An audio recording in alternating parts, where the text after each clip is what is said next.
All right. Ish. And problems starting now. Maybe. We'll see. That was so weird. I mean, the whole stream was there last time. Just Yeah, just no one could see it live. Right. Which was kind of goes against the point. YouTube. It does go against the point of live streaming. But we're here and Get used to it? trying again. Oh, all right. Oh, are we live? And also get used to it. I don't see it. There it is. I don't see it. There it is. Where is it? Oh, I don't see it. Hey, I see us. Do you? Yeah, we're right there. Yeah, sure are. On the screen. Look, it's right here. Yeah. Guess I better tweet this so we get people to show up in the chat. People have the little notification bell turned on for us, I think. Ding. So it goes... Tries are done. Guess I better tweet. It's an old internet cut. Oh, it works. If you switch to YouTube Dark and then pop out the chat, you still get dark chat. YouTube dark. Racist. Dark chat. How much cacao is in dark chat? 80%. It's full of cacao. It's got Manny Pacquiao. Oh, Manny Pacquiao. Yeah, Manny Pacquiao. He's my favorite Avenger. Man, I gotta say, like, the trivia for this movie just doesn't end. Is it one of those It like keeps going. Here are 27 people who were No, under it's actually consideration? like stuff about the movie, not like. Well, like I said, there's a 3-hour documentary. I'm sure it's just people pulling tidbits out of that and posting them into there. Yeah. There are also a billion quotes. So, like, the entire script is in the quotes. The entire script is in quotes. There's not much dialogue in it, so it would be pretty easy to quote it all. Yeah, buzz it the fuck up, y'all.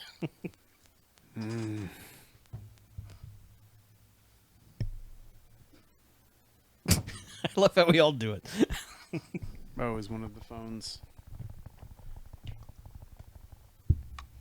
What are you doing? Just trying to see if it's my phone. It's not. It's not. It's not. Man. I need some alcohol.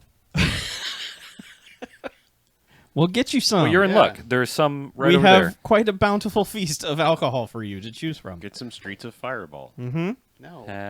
Did you tell them all about the Pepsi Fire you enjoyed over the weekend? I had a Pepsi Fire. I Yeah? didn't, because I didn't enjoy a Pepsi Fire at all, ever. I consumed part of one this weekend. End of story. Yeah. That was a good time. We had one. I had we one. did a podcast. I had a full one. Yeah? Yeah. It took me about 3 sips before I went, no, I don't want this. You got to drink it before the bits get down to the filter into the bottom, and then you're drinking nothing but cinnamon bits. Wait, do cinnamon bits precipitate out of No, Pepsi they Fire? don't. They don't. When you get to the bottom of the Pepsi Fire, it feels like a different concoction. I think there's some separation of Pepsi and Atomic Fireball bits. What they did was they just dumped a bunch of atomic fireballs into a vat of Pepsi, I believe that's true. mixed it up, poured it in. Slapped a label on it. I mean, and they sell it. I They like sell it. some cinnamon on things. I don't like things that are cinnamon flavored. Period. Like, I don't like cinnamon gum, toothpaste, any of this stuff. To me, it was just Fireballs. It was in the wrong ratio. It was like it was too little for me. I Yeah, actually it wanted wasn't- more. I Cinnamon. wanted more cinnamon also.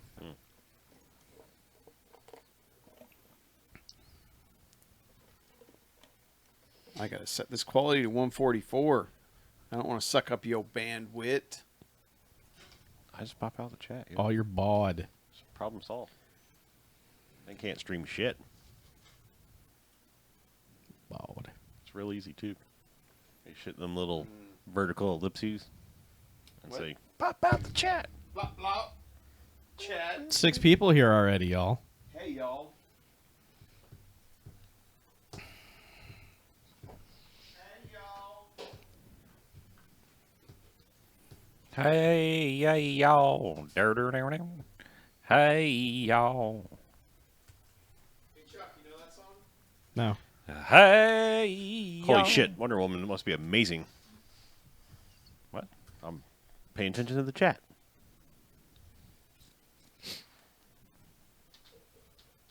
Spoilers, everyone but her that is an Amazonian is probably going to die by the time they do another DC movie. Because it's World War I. Nah. And they're the only ones that are kind of immortal. So, just throwing that out there.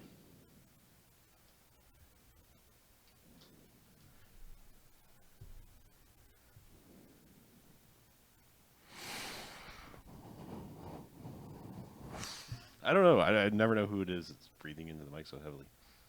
Well, it must be me. Somebody gets breathing into that mic pretty good, though.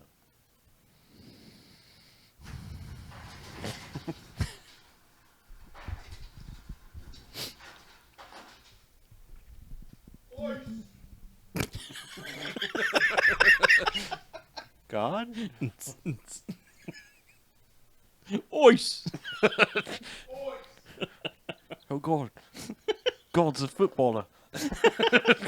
Ois! Ois! Ois!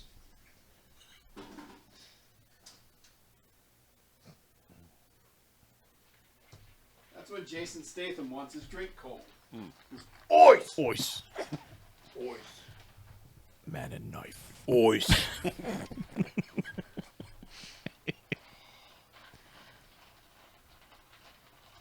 That's fabulous. We all love that. Please keep doing it. I'm just waiting for Pete to hit the bottom of it. Ois! I would just get up and fix another.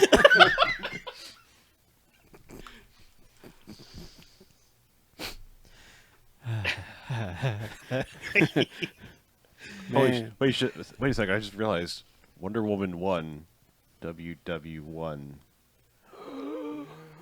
Man. It just occurred to me. That's assuming they make another Wonder Woman movie. Hey! Hey! You should download that newest Windows feature update. How about you fuck right off? Hey, buddy!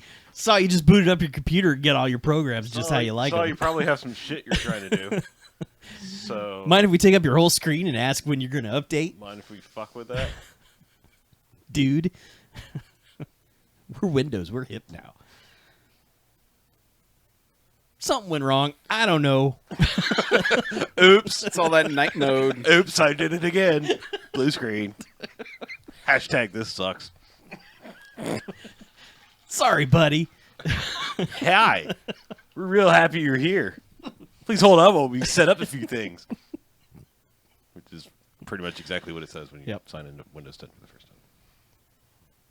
Oh, man. Ask me how I know.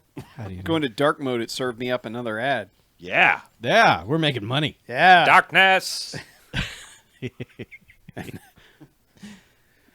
Woo! Woo! Oh. Hey, we're up to seven viewers. Cool. Yeah, mine's just not loading anymore, so I'll just chat. 6, down to 6 then, if yours is broken. It's always busted. We were at 8 before Mackie started stirring all of the ice. I don't think it counts each of us individually. I'm pretty sure it's by IP address. Aw. Aw. Sorry. It's updated again. I They're can- back. What? It's because I What? stopped. Oh. I can tell you the participants. 1, 2, 3, 4, 5, 6. Boy, are you an admin? Fuck yeah, I am. Remember? Don't you remember all that shit? Oh, I remember. Yeah, I remember we booted some jackass. Meow. Yeah. Hey, Hula's here. Hey. I guess we can start now. What? No, I guess not. We have to nom nom nom. Cookie.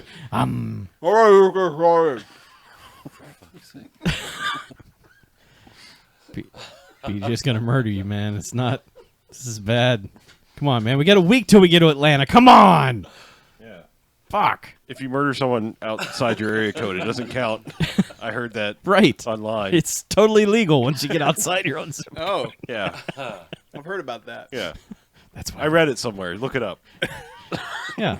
We all go to Atlanta, and then it becomes Battle Royale. Yeah. Yeah, as long as you can make the state line. Well, if it's between eating at that fucking Tits McGee Sports Bar. Jocks and Jills. No. Yeah. we are no, not. no, no. No. I'm saying no. That No. I vote for the Hunger Games. I was trying to get to to the joke. We were having the Hunger Games after we ate there. Yeah. Yeah, that place is still open. I investigated. choose death. Great. So, Is that literally the only thing still open in that mall? I don't know. But that was pretty much the only thing that was open in that mall when we were there. Yeah. Maybe it got better. You would think with the stadium being there now, it might Yeah, it might. be a thing, but fuck, man. If anyone thinks they're going to go get a bite at Jocks and Jills after a game, Yeah. you got fucking robbed. You're a trash You person. used to be able to go to the varsity. It's true. Ask us how we Man, know. I bet it'll be easy to get to get into the varsity now. Oh, 'cause yeah. There won't be any games. Yeah, we wait until about the fourth inning, then we take off to the varsity.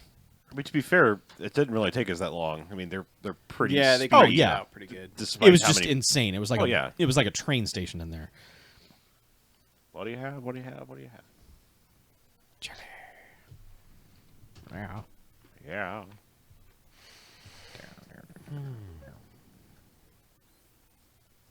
Hey, Hula, did you get your shirt? Shirt. Sure. Shirt. Apparently, Canada Post is the worst. Oh, I'm sure it is. So it'll be It's delivered by Beaver next I'm summer, pretty sure. probably. It's going to come on a moose. Oh. Oh, they just drive a Zamboni around, tossing out packages. Well, Yeah. Oh, yeah, this came for you last month. Figured I'd drive on by and see if you want it. Right there. Right. So. Here you go. Have you been watching Fargo? You feel all right? Yeah. Just Yeah. think I'm going to barf. Barf. Yeah. Oh, yeah, jeez. Jeez.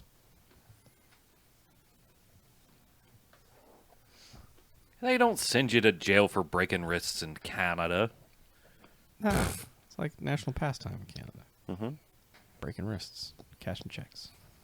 Oh, no. I can't move my chair. I forgot. Chuckle. Ah, I forgot the... Chuckle. Chuckle. Chuckle. All through the show. It was just that one time. I didn't hear it until you pointed it out, and then you did it right before Yeah, we no, started. All right. We ready to go? Yeah, should we podcast? Sure. I vote for that. That's what they pay us for. Yeah. I was about to say, no, they don't. And then I realized they actually They do. literally Yeah. do. We should really the hell? we should have really upped our fuck game did that after we happen? became professionals. Yeah, we should have, but fuck it. Yeah, it's gotten us this far. Fuck it. We Yeah. need comments on the Patreon. Dude. Like, are you okay with us being completely unprofessional professionals now? Apparently, the biggest complaint is that one iTunes review that, hey, we only review movies from 1990 for a year, so he actually lost a star because of that. Well, it's true. Well, It's like, what? I think, in fairness, I think had that listener listened to any of the second halves, we would have gotten that star back. Yeah, that's right. They didn't listen to the second half. Yeah, they don't which like the second half. Ugh, Ugh. come on. Yeah. Shit, I don't even listen to the second half. Ugh. I don't listen to either half. That's the only half I listen to. If I listen back. I listen to everything. Oh, I meant because live. I have know, to. because you edited it. I swear, I don't listen to any podcasts anymore. I'm so far behind. It's only sports and politics now. Well, What hello, the fuck old happened? man. What the fuck happened to me? Your life is over. Well, yeah, they're all like, you have to keep up with those because, like, who cares about NBA if they're, if they're talking about a month ago? I don't know. Who cares? I don't want to hear about the Washington Wizards. Who? They're done. They're out. Oh, They're out. I've got a Microso mouse.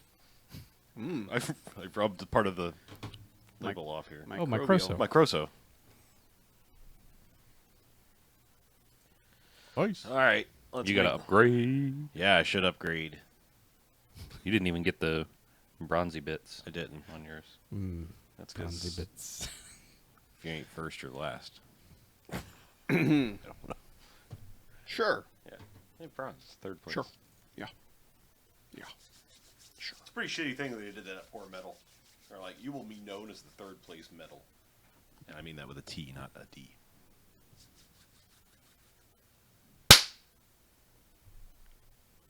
All right, welcome to the BMFcast. Hey! BMFcast. BMFcast. Episode 378. So I'm Harlow. I'm Mackie. I'm BJ. I'm Chuck. And what we do each and every episode of the BMFcast is we watch ourselves a quote-unquote bad movie, come in here and talk about it for the first half. Then we rate them. Good bad movies, enjoyable bad movies. They get 1 to 5 jocks and robot jocks. Good job, Robot Jocks. Keep it up. However, there are bad movies. Doesn't stay away. They get a negative slotting scale, 1 to 5 bags. Doesn't douchebags after bags of douche. I'm Boo. gonna need to see you in my office, bags of douche.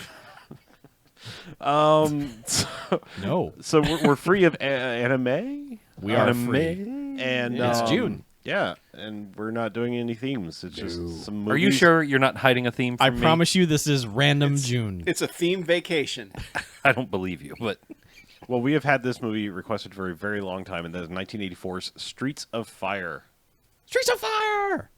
So you Yes. remember, like, a month or two back, we had an argument where we were like, We did. we can't watch Walter Hill movies. No. He's a good filmmaker. Too good. And here we are. Walter Hill's Streets of Fire from 1984. Let's get a quick plot summary out of the way, because that's what we do when we start these things. Mm-hmm. A mercenary is hired to rescue his ex-girlfriend, a singer who has been kidnapped by a motorcycle gang. That is literally it. true, truth. That is the correct plot. Yes.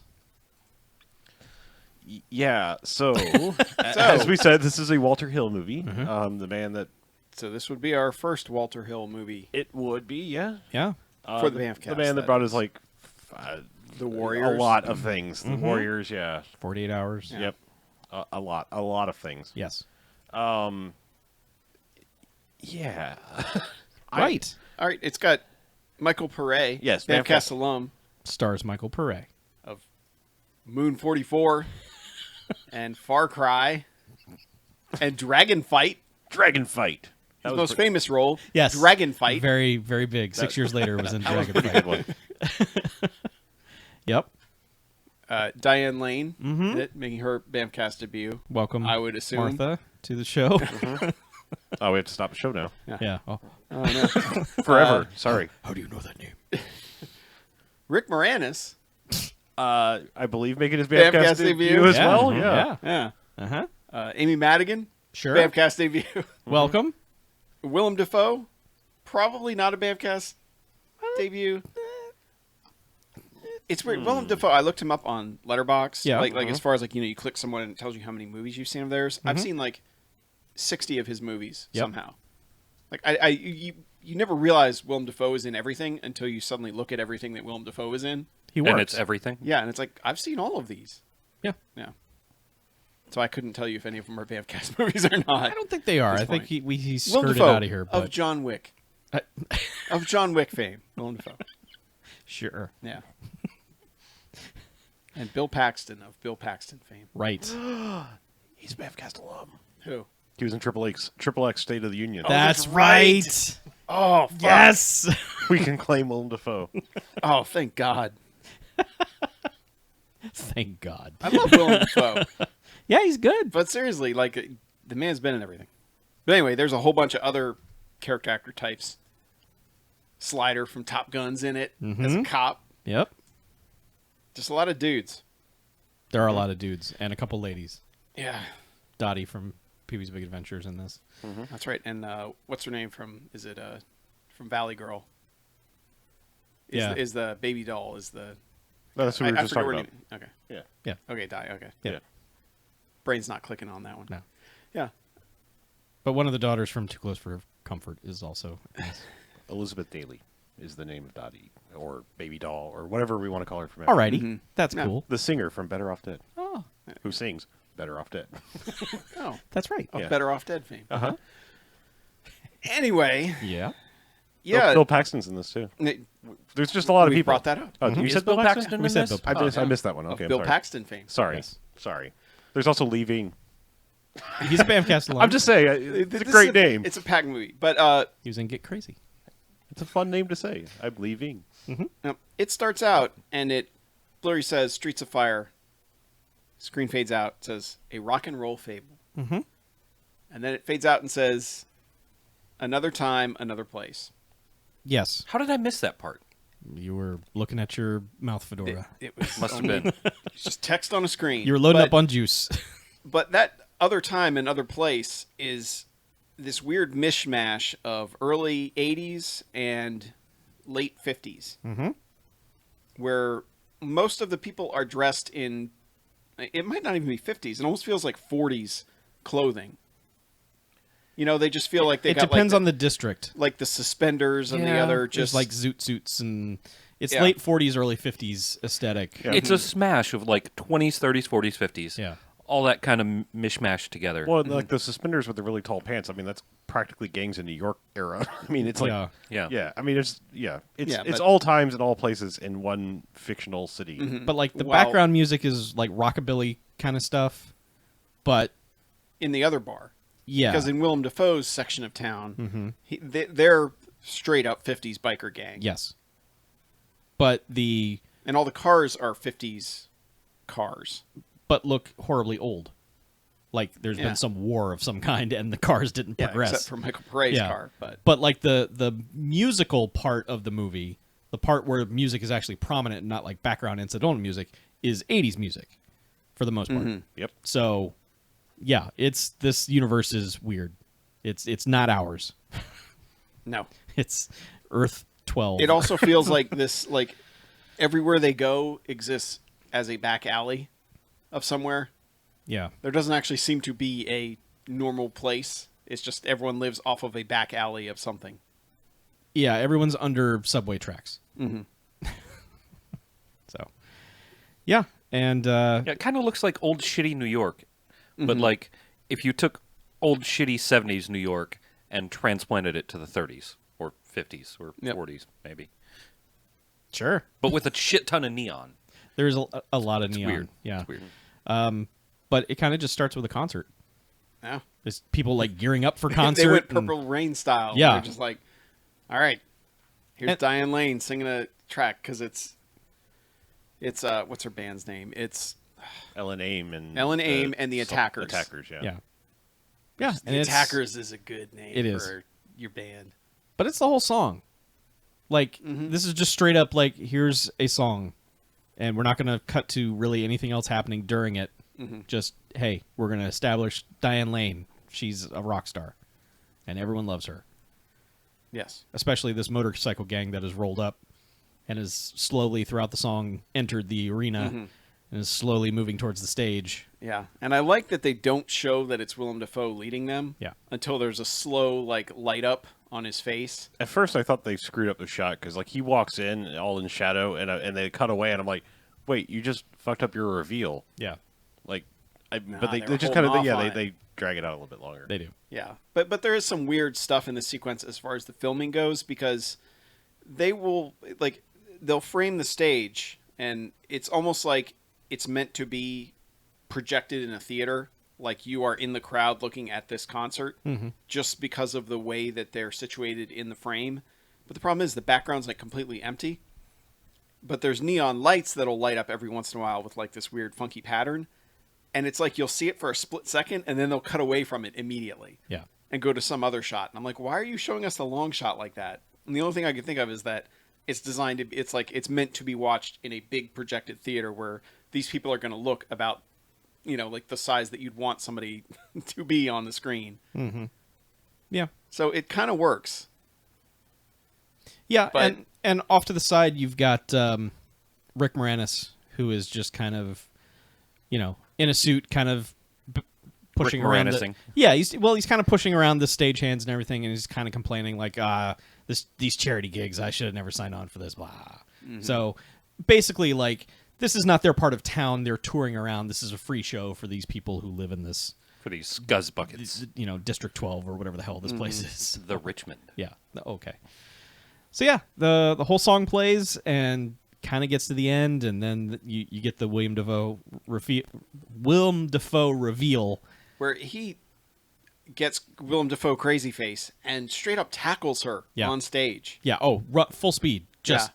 takes off. Just boom.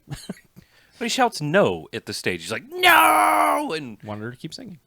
Singing was guess. preventing him I from guess. rushing I thought the he was stage. saying go, like he had this maybe planned out or something. maybe. I don't know. But yeah, no. He and the motorcycle gang just kind of rush the stage and grab her, chase everyone out of there, and they don't even chase everyone out. well, everyone just get runs. the fuck out. Yeah. Nobody at all is interested in help. Well, with the exception of Bill Paxton, but for the most part, nobody is interested in helping. No, they're all what's trying to going get on. the fuck away. They just get beat up Rick as they're Moranis running briefly away. tries to help, but he just gets Yeah. like He got bowling, thrown like off the bowling stage. slid Yes, down he off the does. stage. Yeah. Slid down the bar, but off the stage. And I mean, and this kind of turns into stunt spectacular outside because there are concert goers running around, but there's so many motorcycles and everything everywhere. The motorcycle gang is just like, fuck everybody. Yeah, people are getting clipped by motorcycles. Yeah. There's some painful looking stuff going on. You know, someone gets dragged, they get wrapped with a chain and dragged down the street, and people are going through windows, and motorcycles are just driving up to people and clotheslining someone Yeah. walking by. Yeah, it's rough, but Willem Dafoe takes off with Diane Lane kind of screaming and punching him while riding the motorcycle with him. Mm-hmm. And But he's kind of got her draped over it, doesn't it? Yeah. Like, sort of like the villain. I thought on he a handed horse. her off to someone else. I don't know, maybe. either way, I don't know. they're gone. yeah. And this is when we actually get into the credits of the movie. Yes. Which are annoying and go on forever. I just wanted to point out, like, it's in the opening credits, which is kind of like unusual for a credit like this. But I think the emphasis on the music in this is like Jimmy Iovine has like a credit on this. Yeah. Yeah. And it's like, you know, I'm guessing they were just like, this will be a hit, like, make it music focused. Because, I mean, because there's a guy credited for doing music. It's not like he did, it's just like music consultation. Yeah, by- right. Oh, Cooter. yeah, it's Yeah. Ry Cooter and Yeah. then Jimmy Iovine, which is Yeah. all right. Go for it. Yeah. But like during this way too long credit sequence, you get like someone's writing a letter to someone named Tom. Oh, I think it was a straight up telegram. Whatever. You know. Whatever it is in this universe. But yeah, telegram, letter, whatever to Tom. Tom is Come to Somewhere. city, Yeah. stop the infamous Come Willem Dafoe. yes. He's suddenly on a train, shows up in town, goes to the diner because his sister runs the diner and who sent the telegram. And there's like a gang of toughs in there who are like, "Hey, we're here to eat food and do stuff." And she's just like, "Yeah." We're all out of food. Yeah. Well, maybe we'll rough up the joint. Yeah. Yeah. Nah. See. And Michael Pare is just like, No. this ain't gonna happen. See, and like goes up to this one Well, guy. I think I'm gonna throw you out the window. Well, he slaps this guy around like twice. Oh, that's right. Yeah, that was. And because he's got a butterfly knife, which he immediately takes out of his hand and is just like, "Here, try it again." And then he tries it again, and he still gets it taken from him. And then Michael Pare just slaps the ever-loving shit out of him, like 10 slaps in a row, just back and forth. And you know he's dispatched those people and is just like, "Sister," you know. And He throws 3 of them out the window. Well, he's Yeah. like, get It's out a of here. 3 fenestration. Well, he basically runs them off on foot and gains their car because yeah, he's like, "Oh, look what I found." yeah. Which is the nicest car in the movie. Yes, It's the nicest thing in the movie. Yeah, it's basically the, Well, I the don't know. only car Diane they Lane's bothered to. pretty nice. It's the nicest thing in the movie. All right. It's the only thing they bothered to wash besides Diane Lane. Yes. Yeah. Everything else is Well, I'm just filthy. like Rick Moranis and Diane Lane are like the only humans that don't have like some shit on them. Well, it's because they're not from there. Right. They're Yeah. from District 1, and you know. But you know, he's like, oh, we find out that Diane Lane was his ex-girlfriend, and the sister's like, she got kidnapped. You need to go get her. And he's like, Yeah, he's kind of like, you called me back for that. yeah. It's like, Really? I got other things to do, and she's like, come on. And he's like, all right, maybe. But he goes to Bill Paxton's bar, and Amy Madigan is sitting in there, and And Bill Paxton's giving her shit. yeah, and she's not taking it because she punches him right in the face. Yep. And then jumps over the bar, and it's like, okay, what do you have? Yeah. Pours Michael Pare a shot of tequila. And they just takes the bottle and they just leave. Yep. And she's like, you got a place to stay? I don't have anywhere to go. And he's like, No. you could share my bed. And she's like, I hate to break it to you, but you're not my type, and you're never going to be my type, ever, ever, ever, ever, ever. Which, yeah, it's kind of, you don't know if she's a lesbian or not because she mentions having a boyfriend later on in the movie, or an ex-boyfriend, I should say. Yeah. But certainly the way that she's presented with her outfit is she's almost like dressed like a mechanic. Yes. But like an old like 40s mechanic. Well, she was in the military. She worked in the motor pool. Yep. And apparently just kept the outfit and never She took it off again. Ran away. She and those were loved every bit of that outfit. Yeah. Yeah. But She lives to wrench. But with that, and just the way that she constantly shoots down And she's Michael looking for Pare. a winch. It's presented that way throughout the majority of the movie. Yeah. Except for basically one line later on. Mhm. But she's like, "Oh, come on!" Like he's like, "You can sleep on the couch, maybe, I guess." Yeah. And But, yeah, I mean, so- this is all just nothing much. It's just minor introduction of characters, but like he's gonna meet with Rick Moranis the next day and find out about the job, basically. yeah. And, Well, he decides that in the middle of the night. He like goes and wakes up his sister, and she's Yeah. like, "All right, let me meet him." and by the way, there's Fish. a lady on the couch. Give her some coffee when she wakes up. Yeah, and the sister's like, "Wait, she's on the couch?" Yeah, it's like don't ask me. He's like, "You gotta ask her about that one." Yeah, but he goes to meet Rick Moranis, and Rick Moranis is like, "Yeah, she's in this place. She's in the the Battery. I grew up there. I'm never going back there. It's terrible. But here's where she is." And he's like, "Cool, you're coming with me." And he's like, "No, I'm not." And he's like, "Yeah, you are." And so that deal is kind of hammered out. $10,000, and you're coming with me. Then we'll go get her. So He goes to see his gun guy, yeah, which is a guy with a car or trunk full of guns. full of guns. Get some guns. So he gets sort of a gearing up montage, but Kinda. with the weird, Not much montage, unfortunately. just the weird fast cut editing Yeah. that they were doing in this. Just like, Cocaine. here's gun. Yeah. Here's another Yeah. gun. Okay, now we Which- assume he has guns. We should also note the transitions Mm-hmm. in the movie. The wipes are like, if you've seen the poster, it's got this sketchy quality to it, and it's kind of like that, where it's almost like a sketch runs through the middle of the screen real quick and Yeah. then wipes it, It's and that happens multiple times throughout. it's like an eraser wipe or Yeah. tire tracks. It's just this weird kind of. I was thinking maybe it was supposed to be fire, I- but it's cycling. I don't know. It didn't seem fire. Yeah, no. It just seemed like almost It's- like tearing it or Yeah, something. It's unique for the era, Yeah. but it's just like, okay, guys. It was like they got the first video toaster ever, and we're like, what can this well, thing do? There's a special credit in the end credits just for that transition. Really? Like some company out of New York City was doing that. Huh. And they got their own like special credit in the end credits for just that transition. So, Yeah. man, those were the days when you could just come up with one thing and survive for however long. Yeah, I invented the star wipe. You son of a bitch. Thanks. I'm going to be huge with wedding videos. Yeah. Yeah. Yeah.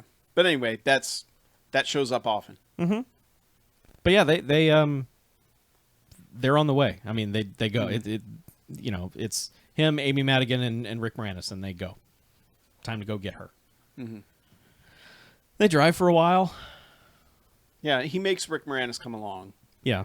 so And that he can guide them to where they need to and be. But Rick Moranis' job is just to kind of bitch the whole time. yeah. And really not in any kind of interesting, amusing way. It's just bitching. well, that's It's bossy bitching. It's like, am- I'm in charge. I'm the big muckety muck. amidst the 45 pages of trivia on this movie on IMDb. Uh-huh. It's noted that he didn't enjoy this movie because he wasn't allowed to improvise anything. Sure. So I think it comes off more as him just reading the script stuff and not really putting his spin on it because he kind of couldn't. Yeah, it doesn't really feel like It doesn't feel like him. it doesn't feel like Rick Moranis. It's sort of like it is. There's a little bit of Louis Tully later in the movie that kind of Yeah. panicky sort of thing. Yeah, but and not, it's when he gets the panicky run on, like, I'm not going to stop talking thing that, right. you kind of associate with a Rick Moranis freak out. It's the most character he's ever had in a movie, and by that I mean like the least Rick Moranis. Like when you Yeah. see him, you expect a certain something, and it's none of that. It's just like he fully blends into the world.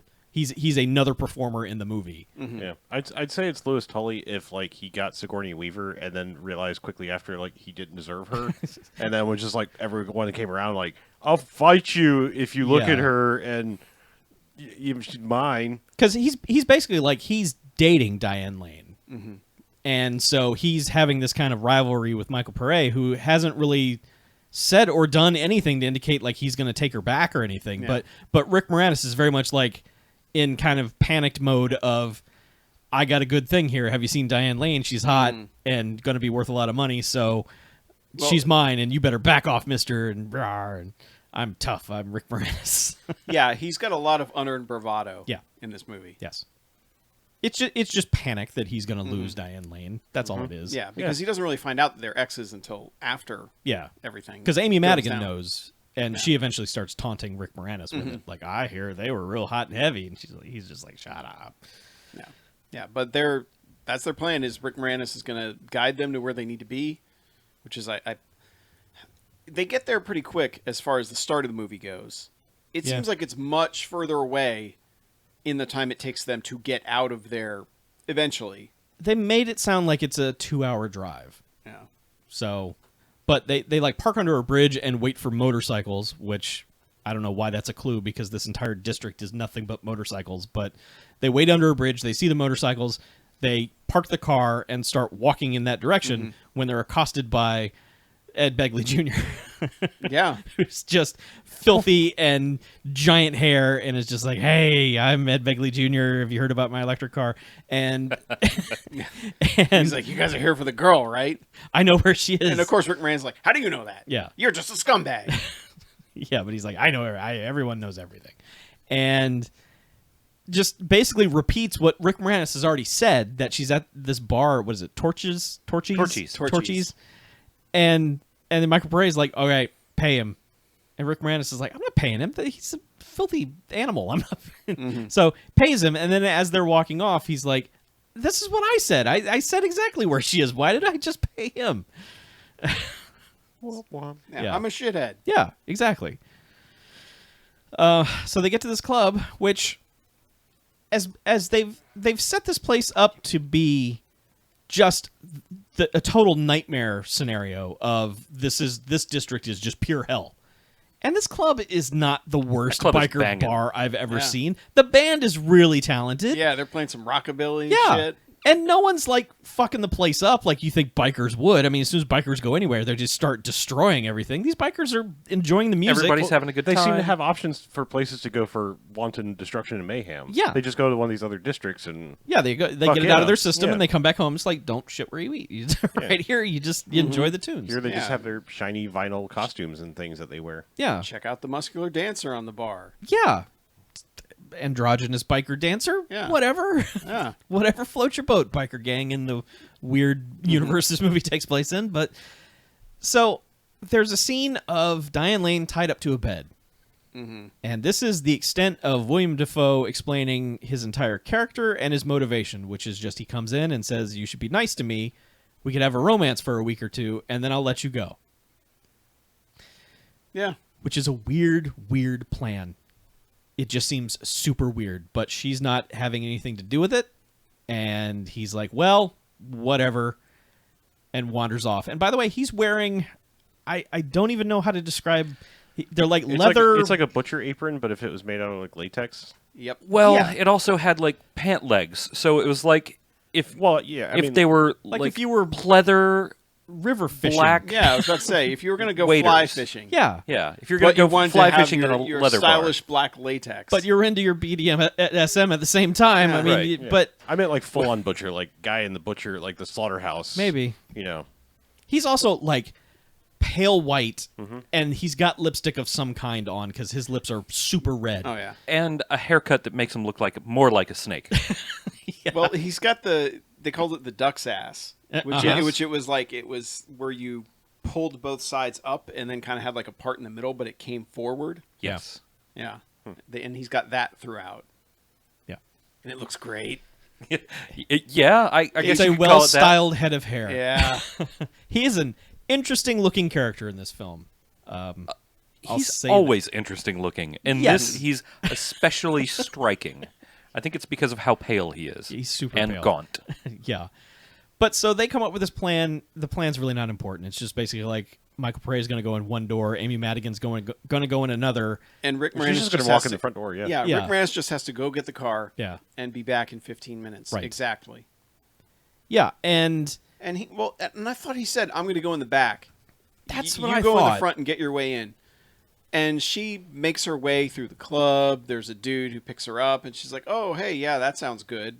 they go to the fun room or whatever. yeah, the fun room, and She pulls a gun on that guy. It's just Yeah. like, oh, all you guys are going to pay, and just knocks him out. And then just goes and busts up the card game where all the principal bikers are playing cards.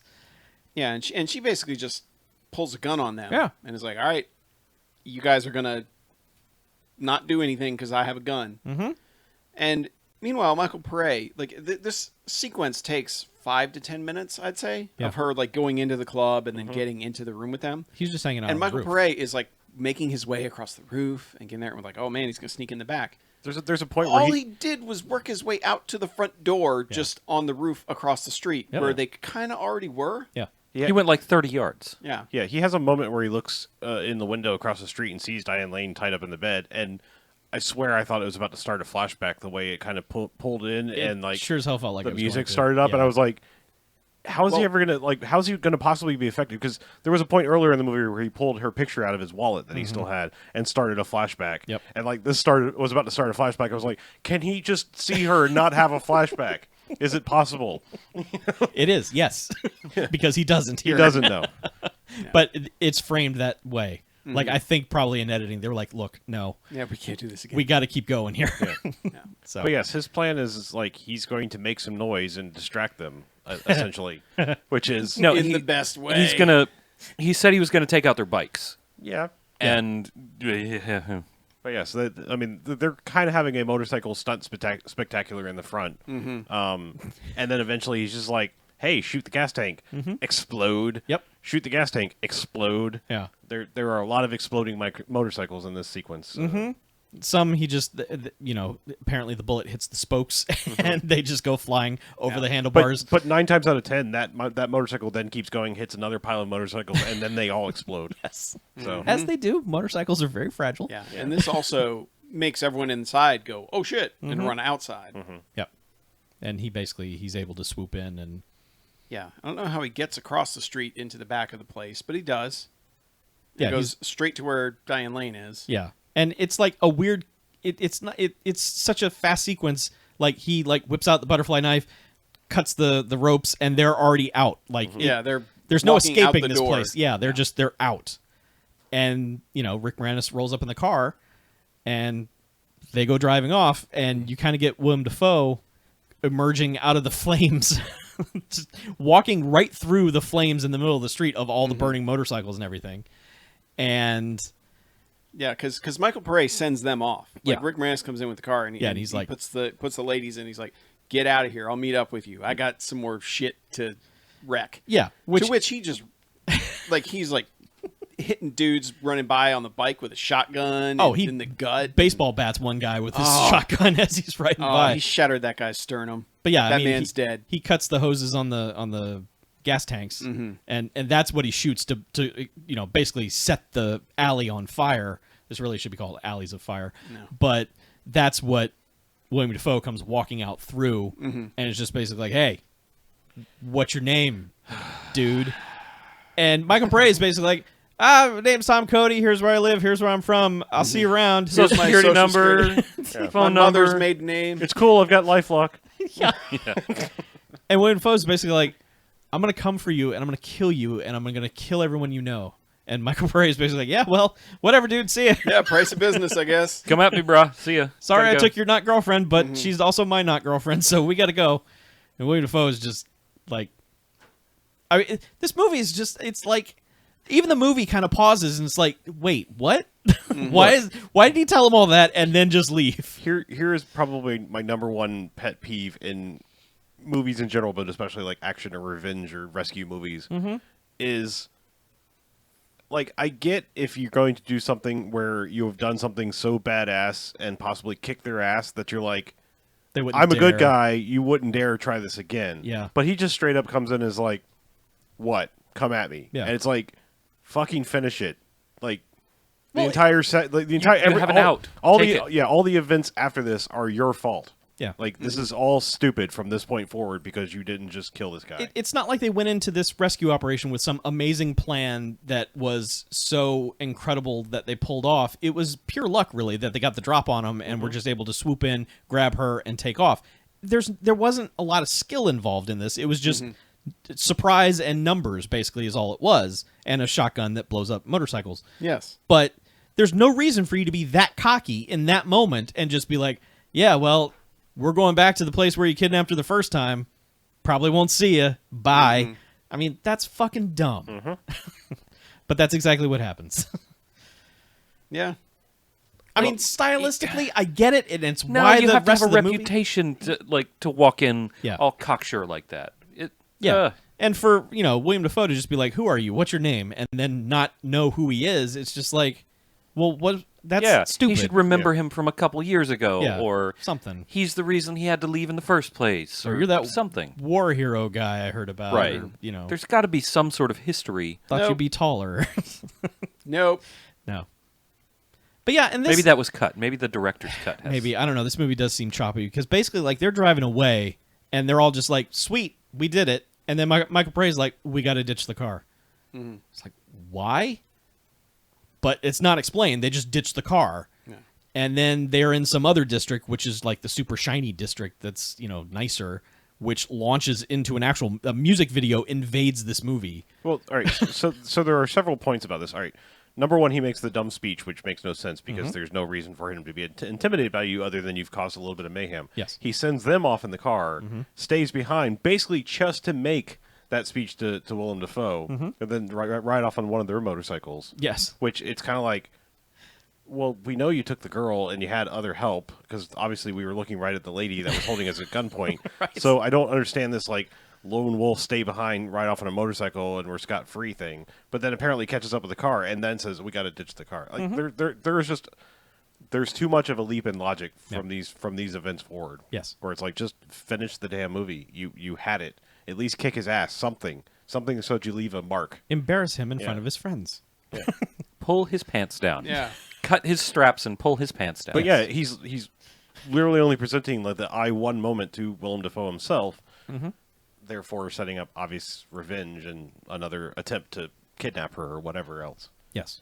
But yeah. so they ditch the car and they wander into this other territory, which is just Vegas, basically. It's everything's happening at all times. Everyone's out on the street party, everything's going on. It was kind of like the Amsterdam section. I mean, yes, it was basically all like, window prostitutes and things like that. And this is intercut with a Diane Lane music video for some reason that's kind of playing on the televisions in this town, but also playing on our television full screen. Yeah. And it's very clear it's like it switched to video from the Blu-ray. You know, like I was like, this is just straight up a music video right now, isn't it? Mm-hmm. Yes, it was. And they're accosted by Dottie from Pee-wee's Big Adventure. He was basically just like, hey, well, simultaneous to that, she's come up and basically like, hey, I know who you are. You're awesome. Like, and then just starts tagging along. Like, I don't know if there's ever been a more useless character in a movie ever. Like, she serves literally no purpose. There is no purpose to her character. She does absolutely whatsoever. nothing. Well, it's also, I noticed something about this movie at this point is the girl's like, oh my God, you're Diane Lane. I'm your biggest fan. You're awesome. And she's like, why don't you do me a favor and just get away from me? Yes, this begins the trend of Diane Lane being a shit to absolutely anybody. Everybody in this movie is a shit to everyone else the first time they meet him. Yeah. Everyone. Yeah. Everyone that meets someone else is like, who are you? Fuck you. I don't care. Yeah. Yeah. Here's a bag of dicks. Fucking get eaten. Diane Lane in particular, though, hates every person that recognizes her. Like, in every way. Mm-hmm. Like, just any time there's any kind of... Except when she's above them on stage. Like, she's just like, ugh. Gross. Yeah. It must be she's supposed to be like a typical rock star. I guess, but it just comes across as like, fuck her. Who cares? Yeah. Yeah. Why is anyone saving her? Yeah. Yeah. But so... But they flagged, like, they're like, we need new transportation, and they see, like, it basically looks like an old prison bus coming rolling, or a church bus or something. It's not a school bus. I mean, they're all the same kind of bus, but it's painted like a school or church bus, or prison or church bus. Okay. But it comes rolling up, and Michael Paré just basically stops in front of it and, like, puts his hand out and taps the hood, and they stop. Like, he's got some sort of superpower, like... Tap. Yeah. And killed your engine. They basically like, hey, we're taking your bus. And we don't know right away, like, what... I thought it was just a guy driving there's just a bus. a guy. Because, like, it's not established there's anyone else on the bus until, like, later.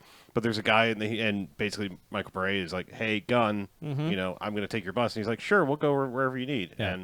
And Amy Madigan then gets on and is like, I'm driving. driving. And it's not until they, like, get out of the Amsterdam Vegas district till they, like, you realize this was a band. Like, it's just a 4-person band, but they had a whole bus. Driving their own bus. Yeah, just going from gig to gig, I guess. And Yep. and they're like they do a song on the bus, which is basically just like Motown, almost barbershop quartet style thing. And then like later they're a completely different kind of band, but whatever. Yeah. They're just, a group. But Yeah. they're all They're a famous. singing group. Michael T. Williamson, Bubba Gump. Bubba Gump, yes. Yeah. Robert Townsend, Grandel Bush from Die Hard, Yeah. Argyle. Stony Stoney Jackson. Jackson. No, not Argyle. He was Agent Johnson, the other one, not Robert Tiffy. Oh, he wasn't. That guy wasn't Robert DeVee. No, I was in grade school, Slick. Yeah.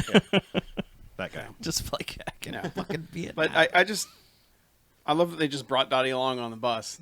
Yeah. Like she just tags along. She just hops on the bus behind him. Even though Michael Paré had been like, "Yeah, why don't you get out of here?" I guess they didn't have time to say no again. Right, but she's along for the rest of the adventure and serves zero purpose. Yeah. So Like I mean, there's like Michael Paré is literally holding the door open and is like, "Come on the Yeah. bus," and it's like there's no reason to bring her. yeah, No time, man. No time. Had to just got to move. Yep. But Okay. Setting they're- her straight would take longer. yeah. so they're all on the bus, but they've run into a police stop now. There's a barricade, Yeah. roadblock. Roadblock for whatever reason. Well, because someone blew up Torchies. That's what they're pissed off about. I thought they were getting away. Yeah, but Like the that's, cops. that's the thing about this movie. Like, I thought they were going the other direction. It's not like they were trying to get back to Torchies. No, they're they on were the trying edge to. of the district. They were the trying to escape from the barracks or whatever they called it. battery. Battery. The Yeah. battery. Okay. So And- these are the battery Yeah. cops. Oh. Yeah. And they're on. Yeah. So they're They don't stand for anyone blowing up Torchies. Clearly. even though that place is like not Torchies. Torchies is good, but like the battery is supposedly like just the shithole. Well, yeah, Like, they made it huge. sound like it all exists inside an abandoned factory. Right. And for a second, I was like, "That's cool," but then it was just like, "It's just a bar. I mean, there's no anything else here." But anyway, they they get to this roadblock, and And- two cops get on. Yeah, and Rick Moranis is like, "Let me talk to them," and then Amy Manning's like, "No, we'll deal with this." Yeah. But no, Rick Moranis is just like, "Look, Yeah. cops, we got a thing to do, and you're gonna get out of our way." And the cops are like, "How about you pay us?" No, he offers to pay. Yeah, it. he offers to pay him. That's right, and he does. And then the cops are like, "You paid us too quickly." Yeah, they're like, "Why are you offering to pay us so quickly? Something, fishy's going on here. Everyone off the bus." And then that's Yeah, when Michael well- Paré pops up out of nowhere and Yeah, it's like, With the shotgun. Yeah. no, you guys get off the And bus. somehow there's a half dozen cops out there, all with shotguns, just ready. And he has one gun on one of the cops, and they're all like, "Oh, nope, Yeah. you got us." Well, they didn't see the gun. Theoretically, this is my fan theory. They didn't see the gun through the bus window. No, they didn't. yeah. So- well, the their instruction was get off like everything's okay, and Yeah. they walked out behind them and then like threw him to the ground. We're like, All right, We throw have your guns. guns Yeah, down. look, we so got they, guns. yeah, they caught him off Yeah. guard. Yep. And then he fucking massacres their cars. Yeah, his magic explosive shotgun makes all of these cars burst into flame. Whether he shoots the hood, whether he shoots the gas tank, whether he shoots a window, Yep. doesn't matter. Well, I realize it's a street sweeper, ergo made of fire. That's how it works. Ah, Yeah. okay, right. Streets. Yeah. Any streets are fire. Yes. In this movie, so a and, street and the floor sweeper is lava. Yeah. makes a lot of sense Yeah. now. Makes Yep. a lot of sense. But yeah, But yeah, they blow them up and then drive the bus through them, which lights the bus on fire. But that doesn't matter. That's all right. No big deal. But like they're home. Yeah. Like they get home and get off the bus, and they all run into the police station. Yeah, it's a little weird because they're just kind of like, "Oh, cool, you did this. Well, I guess good job." Well, Like they here's- don't seem like they really know how to handle it because I No. mean, No. Rick Moranis is basically like, "Yeah, she's been accosted. We're leaving. She needs to get some rest." Yeah. And they just straight up walk out, and the cops are like, "Okay, bye." So I don't know why they needed to go to the police station anyway. Well, Like, it was just we solved your crime, I guess. This is our caller, and they all go in there, and like the whole town runs in there, like hooray, she's back. And so like Michael Paré's sister runs in and literally like shoulder blocks her way past Diane Lane to get to the brother, which doesn't really make any sense because it seemed like her concern was for Diane Lane the whole time because she was like front row at the concert and was super into her, and then like she's back and she doesn't give a shit. I think she was not expecting Michael Pare to survive. I think I don't know. I think he was like, she's going to be fine because whatever, she's Diane Lane and But she's untouchable or something. I don't know. But so they're back, and because the movie can't end yet, we need artificial conflict. And for whatever reason, everyone who just went on this adventure together now all hate each other. Mm-hmm. Like Diane Lane is like, I can't believe you accepted money to come rescue me. And then she's completely offended. And so she's out, and Rick Moranis is like, yeah, my girlfriend's offended. Fuck you, Michael Pare. And then like Amy Madigan is just kind of there, and she's kind of mad because she hasn't gotten paid yet. Right. To which Michael Pare says, "I'll go get your money," and she's like, "But don't care about that." That's later, isn't it? Well, he goes and gets the money, but he But tells doesn't her she get mad about the money later? I don't know, but they're all pissed at each other for no reason. They get back, and it's just like, we succeeded. Well, we've and already everything established sucks. These people are assholes. Yeah, they are. Like, if first time you meet anyone, they're assholes. Yeah. Well, there was also an aside where Diane Lane and Michael Pare had a little conversation, and she's like, "I'm pissed at you for coming to rescue me for the money." Yep. Yeah. And it's like you should have just done it for free. And it's like, well, what do you care? I'm trying to he's skim like, some money off your scumbag boyfriend. You're my ex. We're not together. You're with him. Yeah. They also like they don't explain any of that relationship backstory, which they absolutely need to do so we understand some of the motivations for either of them. I think because we have no idea of any of the motivations for either of those characters vis-a-vis each other. So I think that all those bits were in the flashbacks that kept getting truncated by music videos and such. Must have been. The other thing that probably should have happened at some point, because there was a lot of money exchanging hands in this movie, establish how much something costs. Because he did this for 10,000 space dollars, which could be a fucking million for all I know, or it could be like, I did it for $300. Yeah. There's no frame of reference. Like, I don't know what they gave Ed Begley Jr., what they gave the cops. It's just establish something so that I know, oh, you just bribed the cops $20. Well, that means 10,000 is a fuckload. Yeah. It's like no one pays for a drink in this movie. Right. Like, there's no concept of, how much gold press latinum is what for whoever. Gold press latinum. Yeah. Because Amy Madigan's willing to go along for 10% of 10,000, so that's $1,000. Yeah. A grand is a pretty good payday for danger, I guess. Is it? Like being shot at? Risking your life? No, I don't know. Not really. For a soldier that's out of work, she hadn't been able to get work. She hadn't slept anywhere comfortable since that couch, so it's a pretty good payday for her. I guess. Ed Begley gets what, 2 bills? Right? I don't know. We don't know. We don't know. That's what I'm saying. Just no frame of reference. Something should have established. two physical bills, I think. But also, like, when you see a pile of money show up in this movie, it is just alien money. Like, it doesn't look like it's anything. really big bills. It's It's giant like bills. Confederate money. It's huge. Yes, maybe this And also maybe an worthless. alternate universe movie. Yeah. But yeah, anyway, so everyone's all just like, fuck all of you, and we're all just going about our ways. Yeah, and there is a scene when they meet the 2 cops, including the dude from Top Gun, where the lead henchman for Willem Dafoe is outside sitting on a bike, and Michael Pare tells him, he's like, this isn't over. Yep. Because I kind of fucked up and told him my name and my social security number, and that my mother's name is Martha, and that she's actually in this movie, but she's my ex-girlfriend. And Yes. but they go outside and they talk, and the cop talks to him, but we don't hear what they say. And then later we find out that it was basically Willem Dafoe saying, I'm going to come there. He better be there. I'm going to fight him, or else bad shit's going to go down. It's basically me. I'll bring 2 dudes only, and we're coming for him, and that's it. Your people don't have to be worried. We're coming for him, and that's all that matters. No. And if you want to keep the peace, you'll let us do it. So. Yeah. So to this, the cop tells Michael Pare, he's like, all right, this is what they're going to do. I'm not even going to deal with that. You're leaving town. You're taking her. Don't come back. Well, that's because Willem Dafoe went and talked to that cop directly. It was like, keep the peace. Let me and him fight and keep everyone else out of this. Yes. And he's just like, nah. Yeah. You guys get on a train and get the fuck out. That's a bad plan. Just leave forever. Yes. And Michael Pare's kind of like, no. He doesn't say that to the cop, but then he does it. You clearly know he's not going anywhere. Yeah.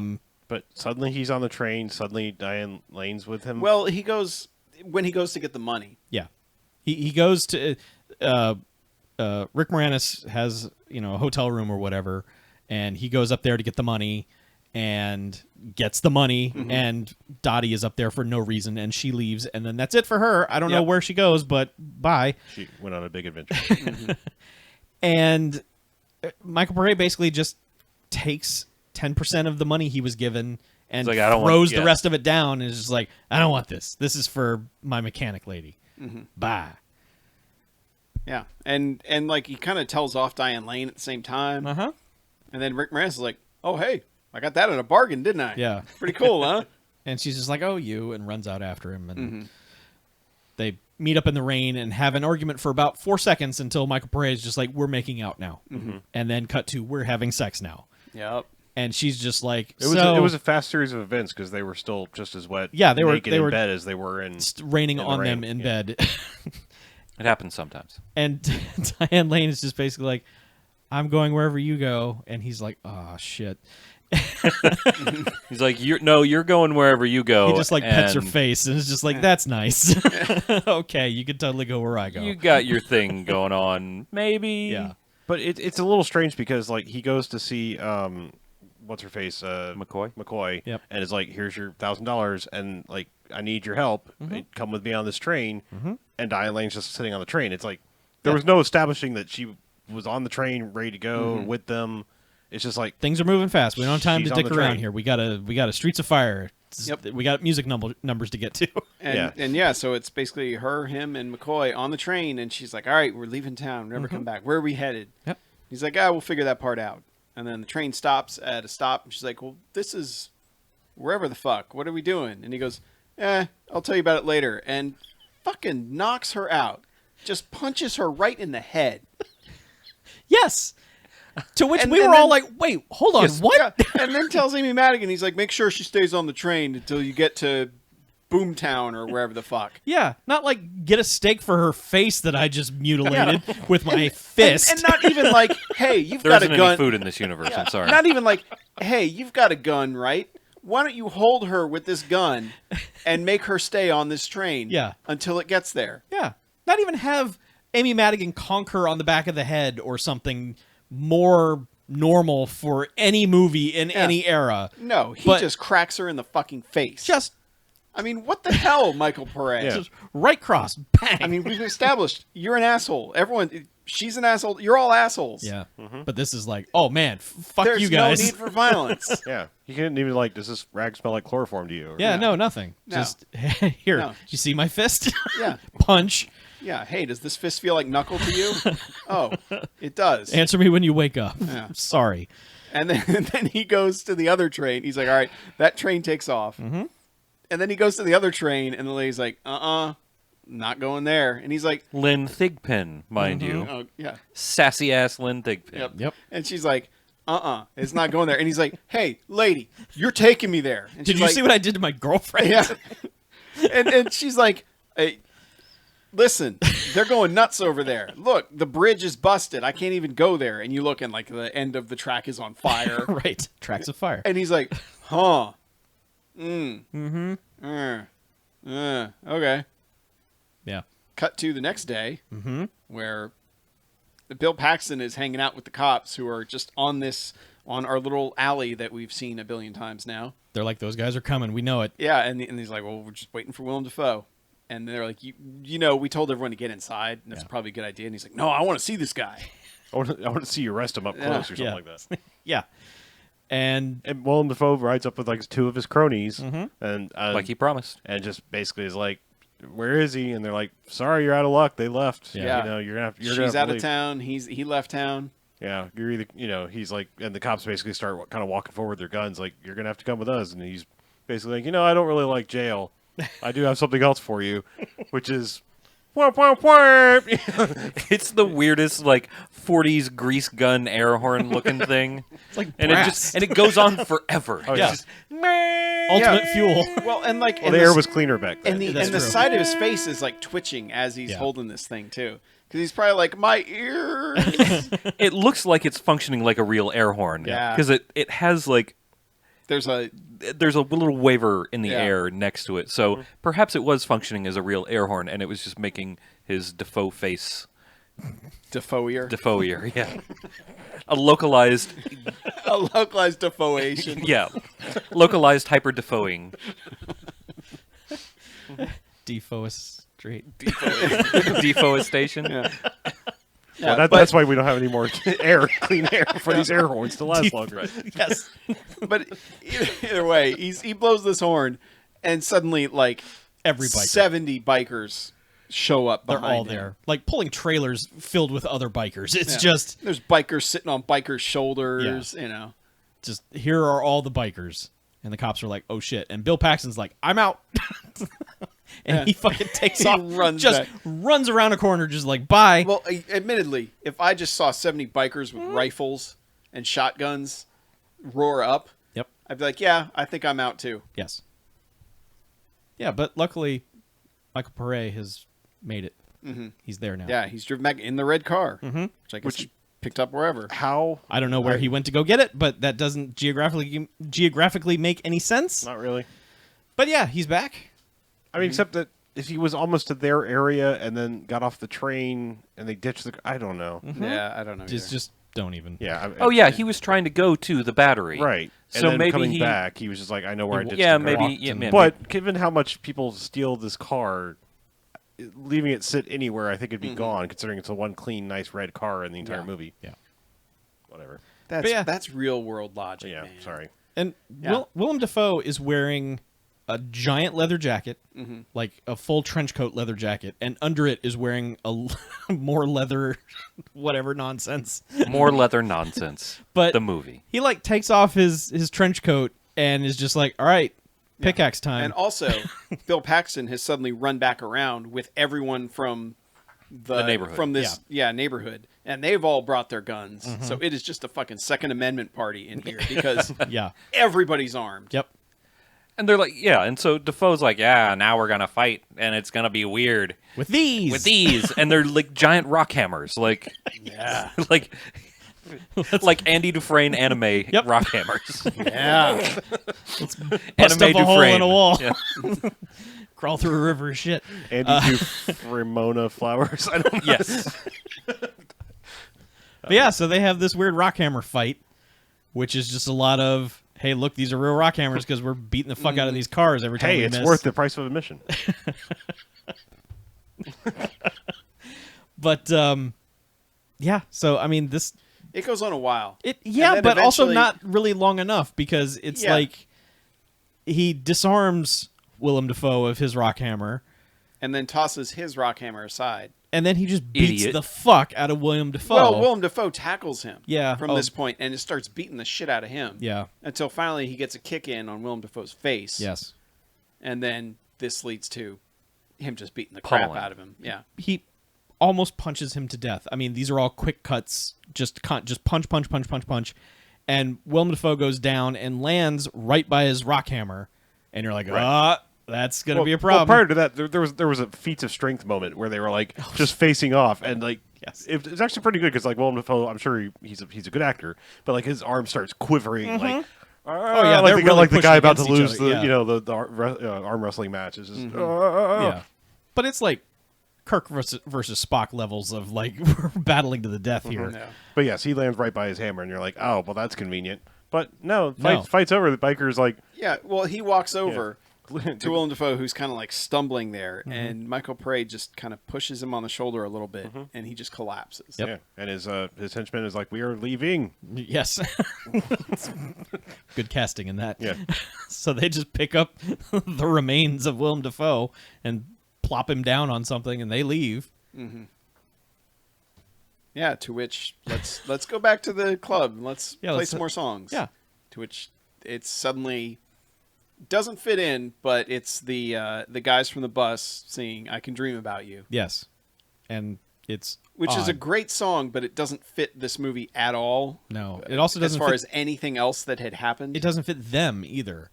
It doesn't really fit as that group. It's weird. Like it doesn't seem like a doo-wop group would be singing No. that song. But they perform the entire song start to finish, And then it's time Yeah, for Diane Lane. Yeah. Meanwhile, it's Rick Moranis is talking to Michael Pare, Mm-hmm. kind of in the background. He's like, "Hey, thanks for saving her. I know she's got a thing for you. I can't really stop it." Yeah. And Michael Pare is basically like, Nah, "Yeah, man." but she's gonna be famous, and I'm just gonna hold her back. And you're the guy she needs to be with. So good luck with all that." Thanks for being a dick the whole movie for no Yeah. reason, buddy. Yeah, and so, Diane Lane and Michael Pare have like a moment of, she's like, oh. Yeah. She's like, "Oh, so are you sticking around?" And he's like, "Nah, you're gonna be famous, and I'm not gonna carry your shit." Yeah, So. I'll see you. If you ever get in trouble again, call me. I'll come rescue you. Bye. Yeah. And then she just goes out there, and this is, it's not a Bonnie Tyler song, but it might as well be, Oh my God. because it's that epic kind of just. Oh, it's just I'm not singing, I'm shouting Yeah. as loud as I possibly can. Yeah. And it's mostly just the song. It's mostly just filming the performance, but it's kind of intercut with Michael Pare leaving slowly, but it needed more of that, like more Michael Pare indecision, like if he's going to stay there or if he's going to walk out, but they don't do it enough. They only give you like 2 or 3 shots of it, and then he just leaves and walks outside, and Amy Madigan rolls up in the car and is just like, hey, check out what I found. And he's like, well, can I come with you? And she's like, yeah, but remember, I'm not your type, dude, at all. And he's like, yeah, whatever. And they Yeah. drive off. Mm-hmm. And that's the end of Nope. Streets of Fire. Yeah, apparently there was set up for 2 more sequels, but poor performance led to 0 sequels. You don't say. That's weird. This movie Aside didn't from do an well? Albert Pune sequel, which Like nope. 25 years later. Yeah. which 1 week when I'm out, feel free to watch No, I the think Albert that's okay. Pune sequel to Streets of Fire. No, we got a stack of So other I'm not fucking important things watching to get that. to. Okay, Nah. good. I can't imagine what like a 2007 Albert Pune movie looks like. No. So, Because, Yeah. and that's the thing too is like this movie is so firmly in the 80s, but also pulling from that 50s thing. Like it's so distinctly styled Yeah. that I don't think you can like you couldn't even do a sequel unless it was like in 1985 and 1986. Like even by the end of the 80s, these movies wouldn't work. yeah. Making a sequel to them. No. Because And- so much of this movie is its style. You can't make a movie look like that these days. It is physically impossible. Yeah, you couldn't come along and make a sequel to this now. Like, even with like, it would have to have a ridiculous budget to even pull this off. Because, like, that style of studio backlot filmmaking doesn't exist anymore. No. Yeah. It That would all lot be is green gone. screen and nothing. It would just be like, it would be like Sin City. Well, and there's like so many crazy custom neon signs made for this. Like even the parking garage one, Yeah. there's like this amazing looking neon parking garage sign that's in a shot for like 2 seconds. Well- But I was like, holy shit, look at that thing. Yeah. There are 2 different sets of neon for the stage sets. And they're completely different. Like there maybe it's a little bit that's exchanged between them, but massive amounts of neon. And I don't mean like it looks like a giant Vegas building, but a lot of abstract weird neon shapes all over the place. And that shit was probably cheap back then. Yeah. Because, just there were shitloads of neon signs. These days, not so many neon signs. It's going to get expensive. Yeah. It's going to get expensive, he says. It's very much of its era, which is weird because it's very much pretending not to be of its era. Yeah. It's strange. It's a weird thing. So, and there's no song in this movie called Streets of Fire. What the fuck? There's not even any songs about No, Fire about or what streets. happens in the movie. no, there's not. So No. people who were saying you better give it to Stargrove, no, Nope. sorry, it Yeah. does not qualify. We have rules here. we do. It's a great the soundtrack. the I'll say music is that. really Yeah. good, Yes. but it's Yeah, just no, doesn't qualify for that. So real ratings. I can go. All right. I'm going 3 jocks. Okay. Granted, it's a movie populated by unlikable assholes, but there's such an overwhelming sense of style to it, and strangely a sense of place to it as well that works. I just like I honestly think that style that it has is pushing it up 2 jocks for me, because there's a lot of like Willem Dafoe is like, we know he's the bad guy, but he's never like, he has basically one scene to establish that he's the bad guy, and then it's just like, well, he's the bad guy. Yeah. and it's just kind of left at that. I mean, look at him. Yeah, Yeah, I know, but I mean- it's just kind of like it feels like none of these characters have backstories, like or if they do, they're not that interesting. They just kind of exist in this small place. But that whole, influenced by MTV, literally movie style from that era, which 84 was crazy as far as that goes, as far as music and movies and kind of seeing what was happening on MTV and then going, how can we make this into a full movie? Purple Rain probably did it better than this one did, but it's not boring. I'll say that. It's never boring, and it's really a terrific movie to look at, I think. I love how it's lit. I love how it's filmed. I just wish you can see stuff in this movie, Yeah. which You can, is a yeah. huge bonus. Yeah, I mean, granted, I don't think the fight scenes are very well choreographed or filmed at all. No.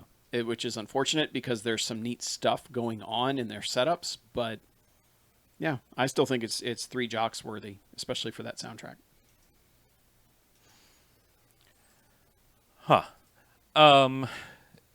The action is not good. Mm-hmm. The character stories are not good. The pacing is not good. There's a lot of weird stuff about this movie that I don't like, but it is dripping with style. And the soundtrack is great. Michael Pare is just useless as an actor in this movie. I could not figure out what he was trying to do with his character or with his speech pattern. Somebody in the live stream chat mentioned that it was, a John Wayne impersonation, but if it's John Wayne, it's the least John Wayne thing that I have literally ever seen.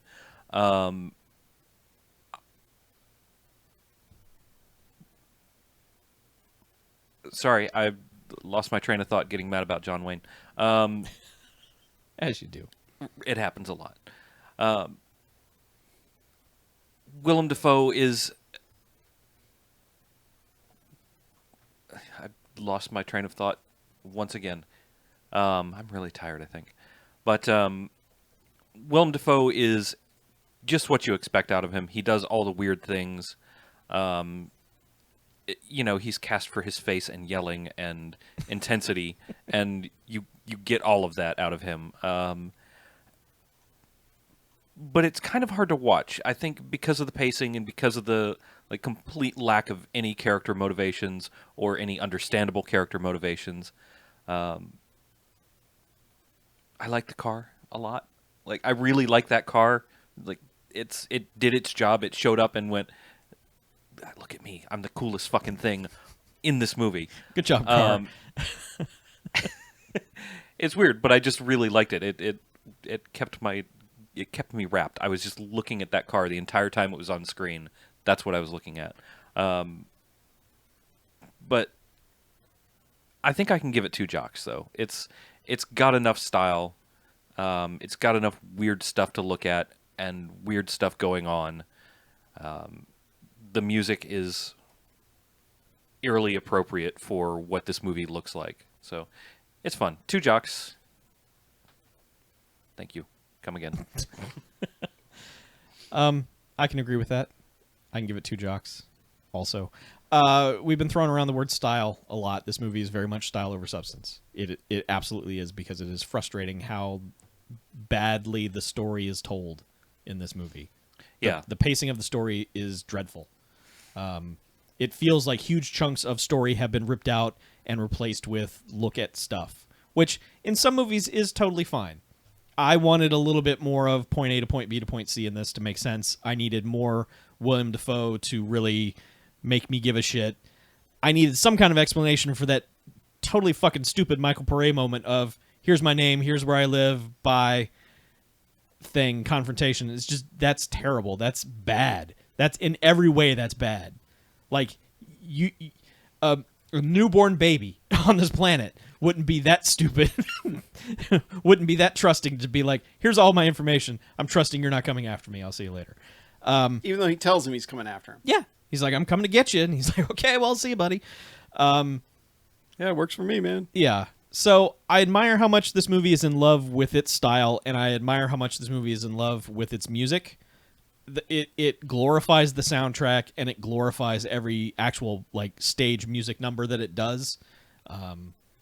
And just those scenes alone, I really like them. I think that just the showmanship and performance stuff, even though it's lip sync and all that, I think those scenes are well done. But That is correct. it's just those scenes take the place of story, and that's kind of a bummer for what this movie is. The movie is too odd to be considered a good movie, but not odd enough to be something that we can really get behind and go, yeah, fuck yeah, that this thing happened and this thing happened and this thing happened. But you can't show this to like your parents and go, here's a cool 80s movie. They would be like, what the fuck is this? You can't show it to anybody and say, here's a cool 80s movie. Yeah, it's just it's a weird balance of it's not weird enough, but it's just weird. And so it's just in this weird, mid-ground area where I can't figure out exactly what this movie is trying There's to do. a director's cut that lives somewhere Has to. that is really fucking good. That's like a Four Jocks movie. I think so. Because, this is 93 minutes, and it doesn't feel like it should be. It feels like it should be more epic. It's called Streets of Fire, for God's sakes. Right. And there is one point where the street is on fire. Yes, that's true. So, anyway, 2 jocks. Yeah, I don't even think I can go that high. I think I'm going to give it a single jocks, and that is just to say I would recommend seeing this because it has some style. But like practically everything else about it to me is throwaway. I mean, Diane Lane is a pretty lady, especially at the time, and I mean, I kind of forgot how handsome Michael Pare was back in his day. Like, I mean, he had like leading man thing look to him, just not necessarily in his actions, because he's awfully mumbly, and maybe that's where they're going with like I will say there was one moment where he had like something he delivered sort of John Wayne-esque, which I could see why people would say that, but like it was really one line, and I think that was about the point where I picked up my phone and went, is this another like Walter Hill based on a Kurosawa or other Western thing? Like I just had that moment where I was like, is this like a thing based on another thing that I'm not aware of? So yeah, it's just it's full of sound and fury and signifying nothing.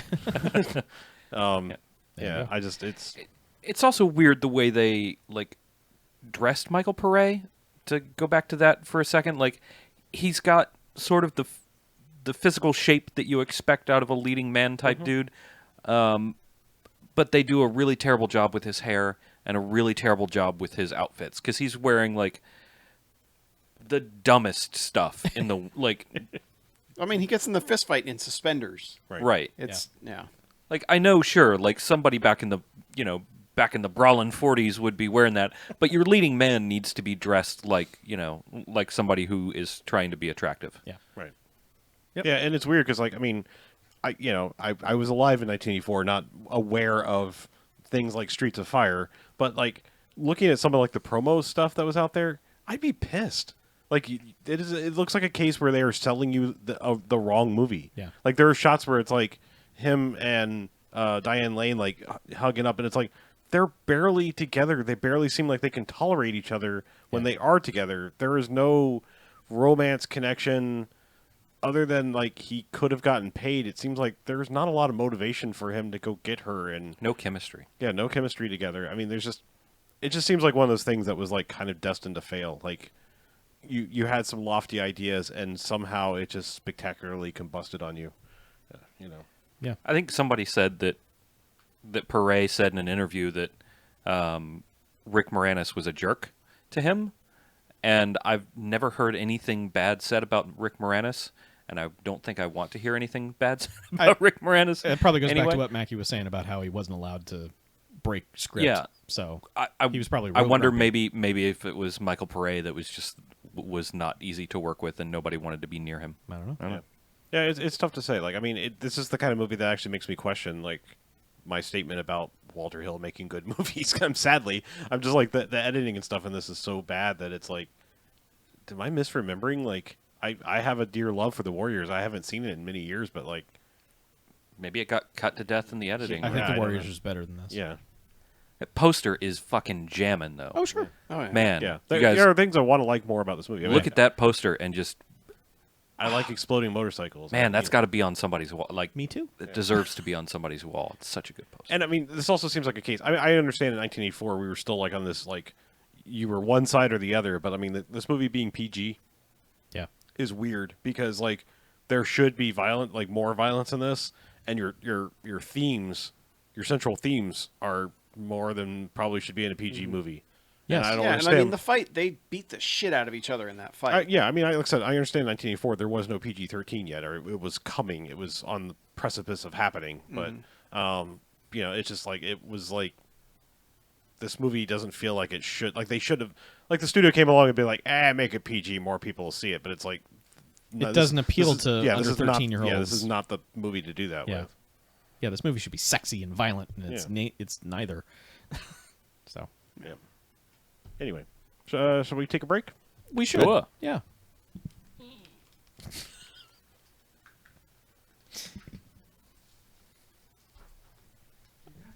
I have one movie. I've got a lot of movies. You just tell me how long you want me to talk. I got movies my mom put on. Let me see. Mails. Mails? We got a voicemail. A file. Someone sent us a file. Yeah. Did anybody listen to it? Do we know if it's I listened show worthy? to it. Okay. Yeah. We'll just put it on. Have it be propaganda. Yeah, there's one we have to read. Right. Yeah. If we're going to read one, that's going to be the one. Yeah. And there's If you read only one. we email. got a voicemail, we got the MP3, and we got that one that Oh, there's like a proper voicemail. yes. Does it have production value? No. Oh, all right. From May 22nd. I think we skipped it last week because we were just running and running. Oh, we skipped everything last week because we only had like 15 minutes before. Fucking Jackie Chan. Yeah, it takes 2 hours to discuss a Jackie Chan movie. It takes 2 hours to make the thing go round. Yeah. Ditching that trash. Hi, Bam. You're all caught up. That's my. Is that the voice? Is that what it sounds That's like? the Google Voice voice. Hey, In case you know. Hi, Bam. Hi. Is this the one I'm playing? Maybe. Sure. Yeah. All right.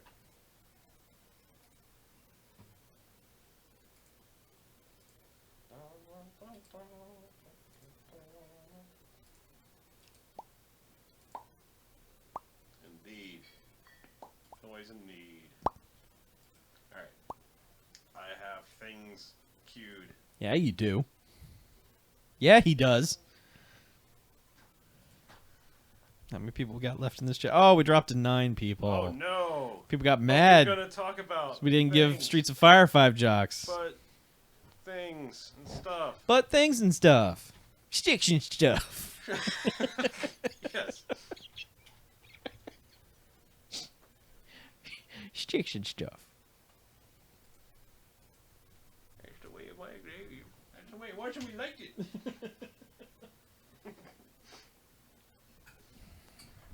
All right, I have all of my movies pulled up. Well, not all of them because I've still watched more movies, but All right. at this point, I'm just dropping movies from even talking about them. Sticks and stuff. What? Sticks and stuff. Action stuff. Sticks and stuff. Wait, we are going to do The Legend of Billie Jean? Yeah. Okay. That movie's awesome. I know. All right. I have a hard time distinguishing some of these movies as fair for us. Yes. Legend of Billie Jean, yes. Okay. Mm-hmm. Who is Yeah, that? no. Who is that? It's not Helen Slater, right? Yeah, it is. It is Helen Slater? Yeah. Okay. And Christian Slater. Oh, the Slaters. I should watch that movie backwards. We'll watch them Saved by the Bell. Just Slater it up. I'll go in Slater style. Uh-huh. Yeah. I'm going to go drop a Did Slater. we ever explain Slater style I on the podcast itself? think maybe. Well, no, it was probably like bonus shit. It's turning around a chair and sitting on it the Yeah, wrong way. except if it's a toilet.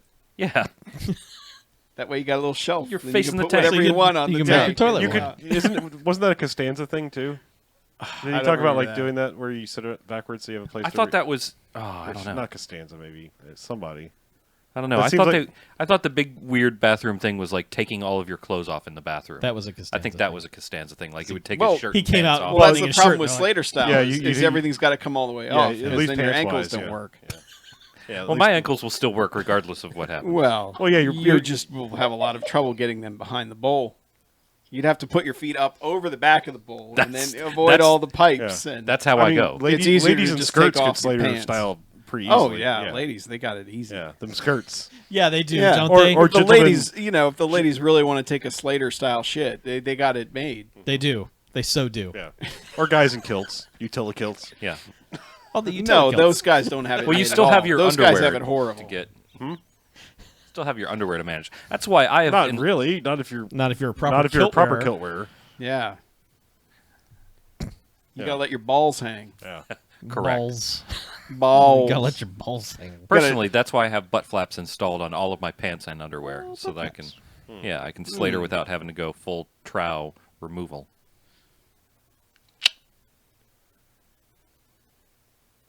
There you go. Yeah. Yeah, there you go. I swear, from like one of the first dozen episodes we talked about Slater style. Probably. Back in 2009. Well, I'll let you know. Back in the happier days when we had a president we could trust. Oh, okay. I thought you meant like the podcast was happier. I'm like, no, you guys Yeah. were kind of grumpy. No, early You're on we weren't. kinda- We weren't grumpy early on. I mean, that's what I'm talking for. Oh, Were we oh, grumpy? Chuck's re-listening. I forgot. We were grumpy about. I'm more aware. Dude, wait till you get to Southland Tales, Okay. motherfucker. Okay. Just wait. You're so woke right now. You're almost there. Pretty woke, yeah. Yeah, I gotta watch Man. Fantastic Four. Yeah. Yeah. I can get you a copy of that. No, I got a copy. Yeah. I mean, yeah. I've got the DVD. yeah. Well, I mean, The No, I hot, thought we gave the away- hot bootleg. Did we? I thought we gave it away. oh, did we? Yeah, Finally? I'm pretty Oh, sure we shit. did. That's early okay, on. I got a That was copy. one of the first Be giveaways. in the Big Ben there. Big Ben Big Parliament. Look, kids, Big Ben. Parliament. Yeah. All right. So, do Yep, we let's want do to do a second half? You guys, you got anything? No. I have 3 movies pulled up, Whoa. and I think one of them is. You are just sonically the worst thing in the world this episode, and I hate you. All right. Sorry. So you don't have anything? I couldn't hear you over my headset. Probably got the spring. How about you, Chuck? No. No, No. you didn't watch anything. I did, but nothing worth talking about. Oh, well, fine then. Okay.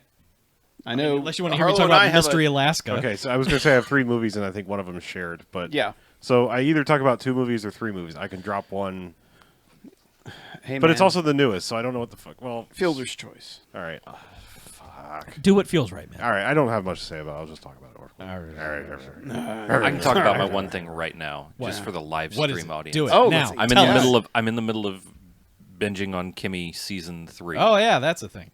And it's still pretty good, but probably not as good as the first 2 seasons.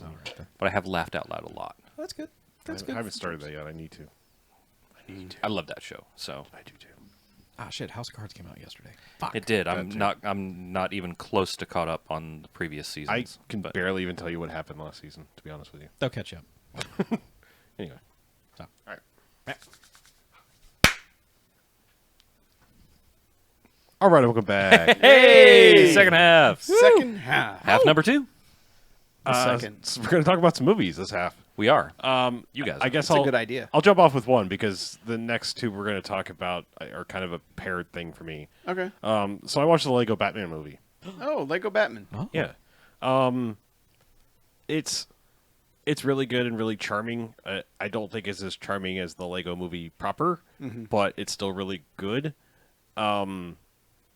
It's kind of weird because like you can come at it from like knowing basically nothing about Batman, or like they throw you some serious bones if you are a huge Batman fan throughout the years and all incarnations. I feel like everything. Look, all right, this one is so obscure. I'm not even going to call it a spoiler. It's like it's just the thing that like made me smile the most. Because I don't know the people that create these movies. I don't know who they know, but like both casts in the Lego movie and this are incredible. Like you have to go 20, 30 names deep before you stop recognizing people. And my favorite bit of casting is the voice of Two-Face is Billy D. Williams. Ah. And I was like, Bravo. Yeah. Like, that's fucking awesome. Very nice. Yeah. Finally. They knew. Yeah. So, yeah, I mean, it's a super charming movie. It's really funny at times. I mean, my favorite bits are like some of the things that start the movie, like, oh my god, I just blanked on his name. Will Arnett narrating the opening credits and the like the logo crawls and everything is just awesome. Yeah, I mean, it's good. If you like the Lego Movie, you should watch this too. If you didn't like the Lego Movie, this is still not going to be for you. Okay. I mean, same style of animation, same rapid fire kind of jokes. I have a very important question. Okay. Did they show his parents getting killed in Lego form? No. They're not little. Did you want that? Legos. Yeah, It's in every Batman That is thing one ever. Batman death scene that I actually want for the 400th time because it would be in fucking Legos, and that is inherently funny to me. Yeah, there's like pictures of his parents and things like that. There's lots of talk about being orphans and whatnot, but I mean, there's no recreation of the parents' murder thing in the rated G kids movie. Maybe PG, I don't know. Does it acknowledge the other movie? The Lego movie? Yeah. Like, could you tell it's of the same universe? It's not important. It's just curious. Yeah, I mean, I'm trying to remember if there was like any specific, like probably someone who's seen both of them more times than I have could probably answer that better. I didn't catch anything that was like, oh, okay, yeah, that's Okay. But I mean, it acknowledges all cinematic adventures of Batman. Okay. Both in television and everything else. Like, Okay. there are little jokes about just about everything. I'll take that. So, All right. Yeah. but yeah, that's it. I mean, like I said, I feel like you're either on board or you're not with that, and I would say it's close to being on par with Lego Movie Prime, and I think maybe that just worked maybe because it was like, oh shit, this is actually working. This is actually a good movie. Like, there's no reason this weird little licensed product should be a good movie. They just happen to make one. Yeah. Cool. Well, that's a good thing. All right. So I guess we got a movie we share. Shared movie. Yeah. Watch Fist Fight with Ice Cube and Charlie Day Oh, yeah, that thing. and 3 a bunch O'Clock of High. other people you recognize. Mm-hmm. That's a movie that's one of those comedies where they're like, all right, here's your cast.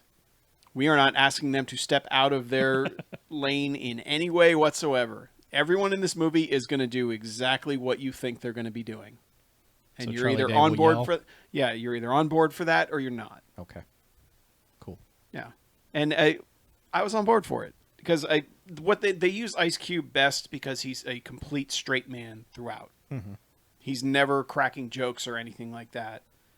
And any jokes are like, meta stuff like, when there's a part with the police, him going, fuck the police, just stuff like that, which works better than I'm making it sound. But, Yeah. You described it pretty good. no, but I'm just like, or like he straight laced it. Like he's trying to show a video about the Civil War to his class, and they're having problems with video player. And he's like, half these kids in here think it's about Batman versus Superman. yeah.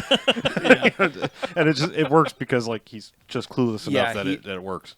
And they're just like, they have like the seething anger Ice Cube that you want. Mm-hmm. Like, that's why all his family movies and bullshit like that doesn't work, is because Ice Cube is just, he's at his best when he's an inherently pissed off human being. Mm-hmm. Like, you just, you listen to Straight Outta Compton and it's just like, that is some of the angriest shit ever put down on a record ever. And it's like, we need that guy. That guy needs to keep being around. We need that. We don't need a happy Ice Cube. We don't need friendly Ice Cube. We need Ice Cube who just wants to beat the fuck out of somebody. Okay. And that somebody's Charlie Day. The role they've got him in is the put upon guy. He's like almost like a Ben Stiller type thing, where it's like he's put upon and everybody shits on this guy regardless of, what he's done or if he deserves it. Yeah. But there's a point where it kind of flips and he's just making everything worse by all the things he's trying to do to get out of everything. It's like he's the one escalating the situation by, instead of just like saying, all right, fine, whatever, let's just get this over with. Mm-hmm. He keeps escalating it by trying to do crazier and crazier stuff. And that kind of, it works. Mm-hmm. If you like Charlie Day and you like Ice Cube, it's going to work for you. And I also like that they don't cop out by the end of it. They're not, they don't do any bullshit as far as, I I don't. Yeah. I know we get weird about spoilers, but I like where it goes by the end of it, and it doesn't feel like they took a cheap, easy way out of it, which I was kind of almost thinking was going to happen about midway through. I was like, they're going to do this, aren't they? And luckily, they don't do the cheesy thing. Yeah. Good. But yeah, I mean, it's not a great movie at all. It's not one of the best comedies I've seen, but it was entertaining for 93 minutes. So Yeah, it's like the very definition of like a passable comedy. Like you will chuckle and then kind of throw it on a shelf and be like, that was somewhat enjoyable, and now it can live there forever. You know? Yeah. Do you have anything else to add to it? not really. Okay, so I also want to talk about another movie I watched, which I watched before this and not in any way preparing for or making any sort of connection until after I started watching this movie. It became painfully clear, and it's already been mentioned in the chat, but I'd actually never seen the movie 3 O'Clock High in its entirety. Yep. And it's weird how much this movie parallels that plot. And I mean, I know this is not a new plot, idea. It's your basic like standoff at a time kind of thing, and one guy maybe trying to get out of it or get defuse the situation or whatever. Yeah. But I just kind of decided to watch this movie, and man, like I know a lot of people have a lot of high regard for that movie, and I'm not about to shit on it. I'm just stating that up front. But like it's one of those movies, like I feel like 3/4 of it is damn near close to a masterpiece, and I just don't necessarily like the way it ends. Because it just kind of gets a little weird by the end, and like you said, it's not a cop out ending. It's just like it's not, the ending doesn't feel like the rest of the movie. It feels like someone came in and like the studio or an editor or something that was not the guy originally making it came in and like did something, just something about the pacing or whatever feels like it breaks in the last act. And it's very strange because like that movie is shot by shot just like a really, really well made movie, like a surprisingly good movie, like for its genre. Like there was somebody was like, I'm going to make the best movie I can. I don't care if I'm making like a teen movie, kind of deal. Yeah. John Hughes just had his formula. I mean, he just kind of made stuff that worked. This was like, no, I'm going to try to like elevate this to another level. And then, like I said, it's just something about the last act just doesn't resonate like it should based on the rest of the movie. So, but yeah, at least I'd seen snippets growing up, but just never like sat and watched it from beginning to end. So, somebody whose opinions I respect highly on film cited that as one of their favorite movies. I was like, you know what? I think I need to see this. So I'd still very much recommend it. Like, I'm not saying the ending like completely ruins the movie. It feels off in some way. Like it had a different tone. Yeah. So Well, I apparently agree with you because I went and looked up my review for it, and I was like, the fight is the only real flaw of the film. Like, there's just something about it that just isn't right. yeah, and I can't put my finger on Yeah. it. It's just it feels slightly off, but Yeah, but I mean, it's got like really inventive filmmaking going on, and it's not pretentious bullshit filmmaking. No. It's like this guy had a sense of style and used it, and it doesn't get in the way. It just makes the movie a little cooler for an era of high school movies that were basically like put the camera on the tripod and Right. And it's I meant to make this point. There is a shot in Fist Fight that it's funny because I mean like it's as if the plot wasn't doing it enough, and maybe I became slightly more aware of filmmaking because I started going like, oh, this is basically 3 O'Clock High but with adults, and them saying fuck a lot. A lot. Yeah. There is a shot like, I don't know if the setting matters. There is a shot involving some prison bars that I really appreciated because they framed the actors sitting in such a way, because like the camera is dollying in on the jail bars, and the characters never move between bars. Like they're sitting in such a way that they're like framed between these two bars, and the camera moves closer, and they stay in the same space between the same two bars. And I was like, that's good. Like, that's not easy to do, and you just kind of like dolly zoomed or something to get that to stay. Yeah. And I appreciated it. Like I said, maybe I just became slightly more aware of filmmaking because I haven't just watched 3 O'Clock High, which has a ton of like, oh wow, like that's a really good transition shot. Oh wow, that's that's a symbolic shot of a clock that means something. There's just like a lot of things happening in that movie. So, yeah, I mean, I guess when you're a professional filmmaker, you should know how to do these things. But it's amazing how many times people don't. They just don't. Yeah. Don't frame their shots in any way, shape, or form. Just I don't know, point the camera and you talk. Yeah. Yeah. Yep. Well, so many, especially like with Fist Fight, it was by a TV director who'd done a lot of Always Sunny, a whole bunch of other shows, and never done a feature film. And you would just wonder if they had like coverage happening at certain points in the movie where it's just like, yeah, we got 3 cameras, we'll get it. I mean, I would be shocked to learn that like the filmmaker or somebody that wrote Fist Fight was not a giant fan of 3 O'Clock High. Like, I mean, it's so beat by beat, very It's similar. gotta be. Yeah.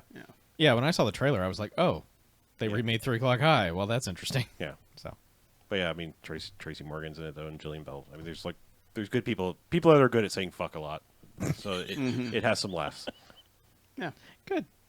But 3 O'Clock High is definitely a thing you should go visit if you missed that in the 80s or whatever. I'll check it out. Okay. Do you guys want some emails? Sure. Yes. Some voicemails? Let's do it. Some MP3 mails? Yes.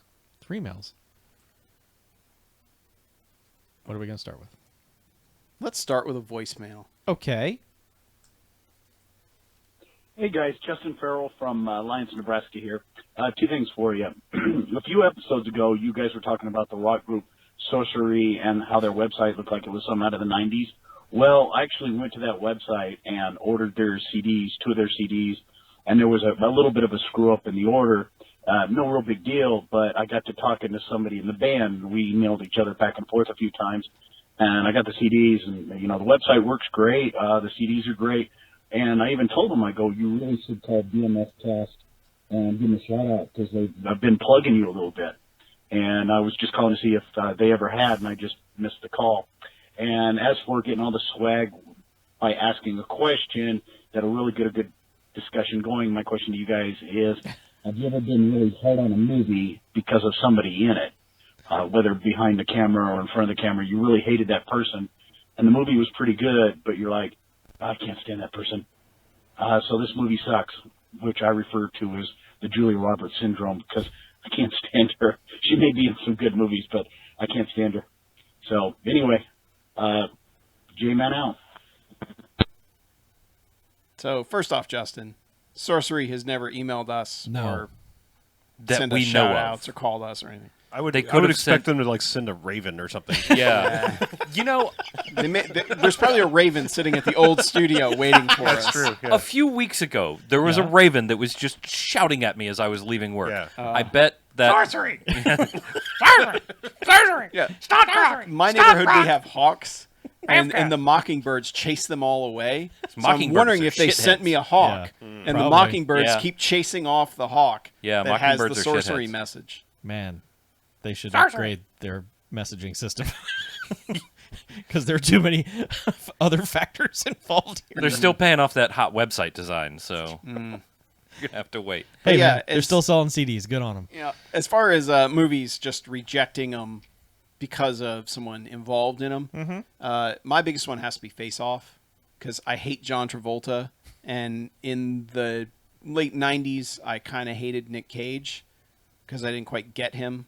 You know, and that's a movie I really honestly need to revisit at some point but at the time it was like, wow, 2 of my least favorite actors pretending to be each other and pretending to do each other's terrible acting. Yeah. This is going to go well. And I remember the boat chase being fun and the I could eat a peach for hours thing. And I kind of have blocked everything else about that movie out of my mind. So I probably need that again. But yeah, John Travolta does that to me a lot. Like Pulp Fiction is pretty much the only movie that I can be like, all right, yeah, I can handle this movie with him in it. Otherwise, put him in anything else and that movie can fuck right off. Okay. Yeah. Anybody else? You also refuse to watch anything Albert Pune. Oh yeah, but there's never any good movies. That's the difference. Like he said, what movies that might actually be good, but you're just like, nah, fuck that one thing in them. Oh. Yeah.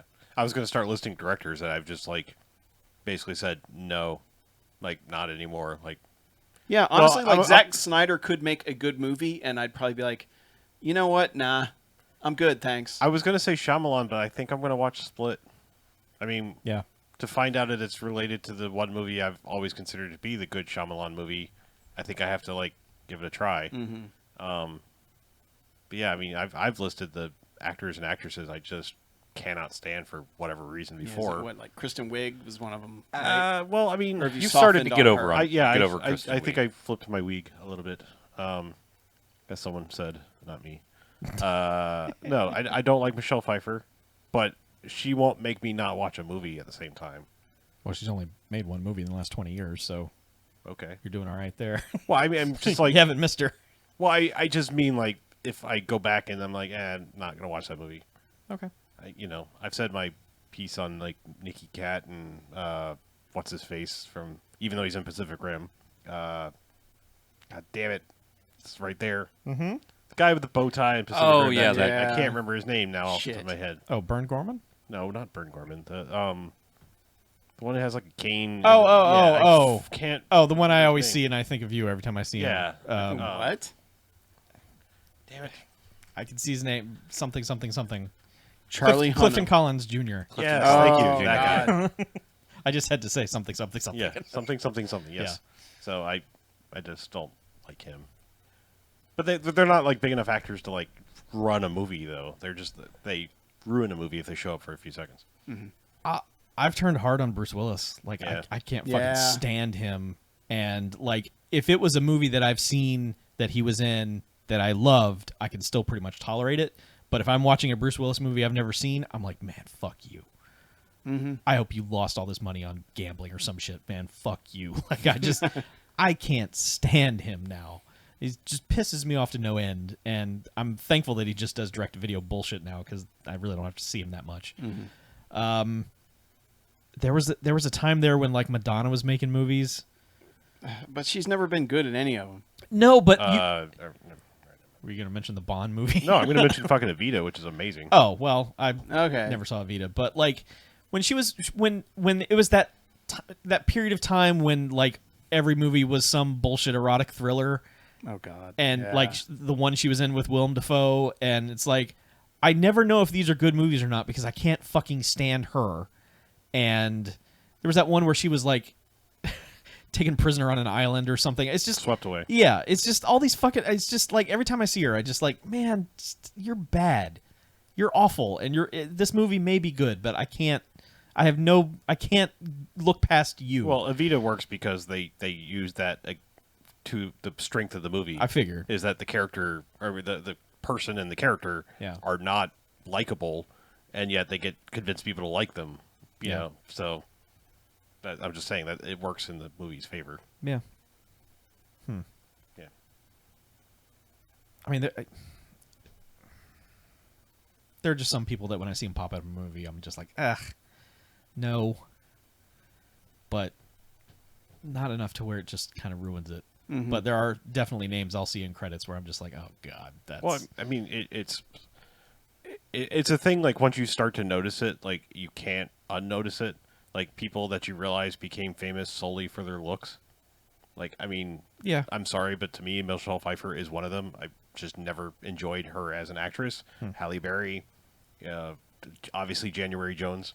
You know, Oh God. Yeah. I mean, Thanks. I'm just saying, Okay, Yeah. boom. X-Men First Class. Yes. I'm just saying, like people that it's like, oh wow, you're pretty, and wow, like now that I realize, like as once that wipes off, and I realize like you're pretty, you're actually kind of a terrible actor. I was so mad when I rewatched First Class because I had forgotten she was in it, and she showed up, and I was like, God damn it! Yeah. I was so mad. Yeah, that's like the only that and the weird slap together ending are like the only faults of that movie. Yeah. God, yeah, boy, she infuriates me. Ugh. Yeah, I'm trying to think of, like there's guys that are the exact same thing. It's like, wow, I mean, there's maybe the dude has a personality that has yet to emerge, but like someone like Armie Hammer, it's like there has never been a dude that's like more milquetoast than that dude. Yeah. Like this guy is just like And keeps getting getting huge roles. Yeah. Yeah, huge roles. Yeah, I can say I literally of course he was good in Social Network. Yeah. That's why. Yes. Johnny Depp, like that. I see that fucker in a trailer, yeah, and I'm I'm just sorry. like, man, fuck off, whatever movie this is. I was quite literally borderline with my tolerance for him anyway, just with like Tim Burton weird makeup bullshit, and then like actual life stories came out. I was like, yeah, 100% fuck that guy. Yeah. And I don't understand why Hollywood is convinced that we're at one point just going to do nothing but love him. Like they keep trying. It seems like the public has been like, yeah, Johnny Depp, nah. And Hollywood's like, no, wait till you see him in this movie. He's got a weird face. And you're like, no, thank you. I do not want Mordecai. No. Yeah. Well, have you seen him with a weird face and a hat? It's like, no. Please stop. And he was nominated for an Oscar for Pirates of the Caribbean, the first one. Wait, what? Yes. Really? Yes. Everybody loved that one. That character was nominated for an Oscar. Everybody loved that one. And now look where that fucking series is. Where it is Yeah. just like, what? Take something that people love and just grind Beat it to death. Just grind every nickel out of it. Yeah. That's why we get 4 of every fucking movie that's made. That's why we have 90. That's why there's a 5th Transformers movie. 5th Transformers. Somebody's watching them. We have I think they're all in China, but somebody's watching. Oh, We yeah, have those things movies, called yeah. cinematic universes now. we do. There's never a single movie by itself. I mean, there is, but I'm being hyperbolic for the sake of comedy, and for the sake of making a point. But yeah, that's why we have this shit. Is because you just grind every dollar out of. I'm trying to figure out Anything that people like. Which is weirder about this summer's movies, that there's a 5th movie based on a toy line or a 5th movie based on a theme park ride. Yeah. Yeah, like we said, Streets of Fire. Can't make that anymore. No. And of course, that came out, a week or two before it over to remaking all their cartoons as live action. Well, they did do Tomorrowland, like post Pirates. And they did Haunted Mansion. That's not a didn't they? ride. That's That's a land. I mean, it's a land, right? It's not a ride. It's right in the right concept, but it's weird. well, Pirates of the Caribbean had nothing to do with that stupid ride. So. That's And not there are true. Except pirates. when, when Johnny Depp goes and hangs out in the ride. Well, there was Yeah, a part where advises the dog people. with the keys, and they were trying to get it to come over. Yeah. And now they change the They changed the ride ride itself to fit. Yeah, yeah. that's to have when I was him there. in it, Yeah, he was, and it's shitty. it is. It's dumb. It's shitty. His animatronic doesn't fit in with any of the other ones. It's like you can't just build this like super modern Johnny Depp and then have your other guys who are like arm on a swivel swinging a broom at somebody Yeah. on like just a rotating It platform. looked like a on a- melted wax yeah. person. Super Yeah. modern Johnny Depp. He doesn't hit women. That would be nice. Please, could we have him, please? Is the stream back? Yeah, it's being flaky all around. We hit the 2-hour mark, man. Yeah. You had mentioned Travolta, which sparked a memory that I had seen a movie recently called Killing Season. It's the one with him and De Niro. They both No idea what that is. They both just do movies that are direct to video now. But it's Travolta with a Serbian accent, and it's every bit as hilarious as you think that is. Does Travolta have any idea what Serbia is? I don't think so. It's pretty good. Nice. He's got a shaved head with a chin beard. I was about to ask if he had a stupid beard. Yes, he does. That fucker. Oh, like, He's got whatever his drawn-in hair is, but it's shaved, and it merges into a beard that's not... It's just a chin strap. It's nothing else. Oof. He looks ridiculous and sounds ridiculous in it, and De Niro owns him in every second of the movie, just barely acting, but acting circles around him. It's not a bad film. It's pretty good. all right. So they're both trying to kill each other Sweet. in the woods. Man. Because Bosnia. I hope he kills Travolta. Did he hurt his Covina? All right. You want to do another voicemail? Sure. This one, an MP3 mail. Ooh, fancy. Yeah. Oh, no, because we can't do that anymore. It's actually M4A. Remember, the MP3 Oh, that's license went away. Yeah, but you can still. No. Greetings, BMFcast. This is Chris from Canada. And such. I'm a longtime listener, first-time caller, sending you this voice email, or V-mail, if you will, because I've decided that you totally missed out on a golden opportunity for a pun. This past anime You made a particular comment that a movie was like an anime version of Enemy at the Gates. Your resident pun expert Harlow didn't even think to make a comment about anime at the gates. And that made me very sad. So, yeah, I just decided that I would, Chuck, why are you so broken by that? I don't know. I like the Canadian diction of that email. Something about the way it was spoken, it tickled me. I enjoyed it. Yeah, we'll probably watch those movies. Yeah. Okay. Logan Noir. Like the problem with Logan Noir is that movie's not a noir. That movie's a western. Yeah. And so much of it takes place in brightly lit daytime settings, which doesn't really work. The only part of it that really worked well for me was the nighttime stuff at the farm, because it's lit like a black and white film would be almost, and that stuff works pretty well. But otherwise, it's just kind of like, yep, here's that movie with no color. It's just I don't know if that's like the new 3D upres or the 3D conversion. Now they're like, we need a bonus version of the film. It's a strange trend that's barely a trend, but I remember like when The Mist was trying to do it, like they just kept saying, man, there's this black and white cut of The Mist, it's so good. And it's like, really? I mean, the movie has problems. I doubt taking out the color is going to make that movie not suck at the end, but Yeah. yeah. Well, and I know like Black and Chrome was like totally regraded. Yeah. It wasn't like they just like, you could just set your TV's contrast or Right. turn the contrast up and turn the color down to 0. You could, but Yeah, I was gonna say the thing with the Logan is like I can turn my TV to black and white. Yeah. I own the Blood and Chrome edition. I just haven't watched it yet because I bought the like crazy all things Mad Max set. But I think like he like at one point was lobbying to shoot it that way in black and white. Like he Heat? wanted it to. Like Michael Mann Heat? No, he as Oh, in, he yeah. George Miller. Right. Okay. I thought that he was lobbying to film it in black and white, and that's Yeah. why they did such care with that transfer. I appreciate that these are, that these exist, that it lets you focus on, the lighting more and that sort of thing. But I don't know. It's weird to me that like to hear that if he was looking to do Fury Road in black and white, like why the colors are so vibrant in that movie. Yeah. Can't do it black and white. I'm doing it in all the fucking colors. Every color. Yeah. I will use them all. That movie's HDR as fuck. Like Yeah. super like deep contrasts and things like that.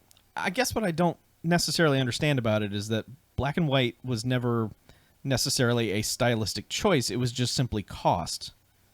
It was what was available and what was cheaper and what fit the budget. There were times, 50s and 60s, where some movies did decide to shoot black and white versus color, whatever. But 9 times out of 10, it was a budget issue. It wasn't like I'm going for a look here. I think it's that it has become a going for a look thing. Yeah. So, Because, I mean, like, you look like Turner Classic Movies has this strange following on Twitter now where people are live tweeting noir movies, and it's like, well, that's odd. I mean, it's good, but it's odd. So, I mean, it's building some sort of momentum somehow. But just to, Logan seems egregious to me. That just seems like why are you doing Wasn't that? asking for it. Yeah. Yeah. And when I watched Logan, at no point was I like, man, if this was in black and white, it would be elegant. I was just like, this movie's... It's kind of desaturated as it is. Yeah, but it didn't really feel like anything different except in the nighttime farm scenes. Yeah. That's when it felt like, okay, this is not just the movie with the color removed. Yeah. But and the thing about black and white too is, you think about a movie like Coen Brothers' Man Who Wasn't There. That's about, I think, 15 years old now, where like the way you light a black and white movie is different than the way you light a color movie. Yeah. It just is. Yep. And a lot of stuff just has to be colored the right way in order to show up on black and white properly. And otherwise, it just looks like a desaturated version of the movie. And I think that's why this also kind of doesn't work, because it's almost like they have to go in and regrade the entire movie. And you can't really change lighting that much without making it look super artificial. Yeah. But I mean, you watch something like Man Who Wasn't There, and that movie's fucking gorgeous. Yes. Like, almost every frame of that movie is a goddamn painting in black and white.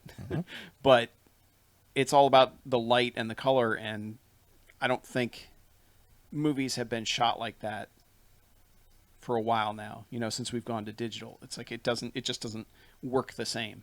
Yeah. Yeah, I mean, it's weird. I've gone so long without watching. I mean, I was going through a period where it was like, all right, what's all the classic movies I never saw? Like, watch them all kind of thing.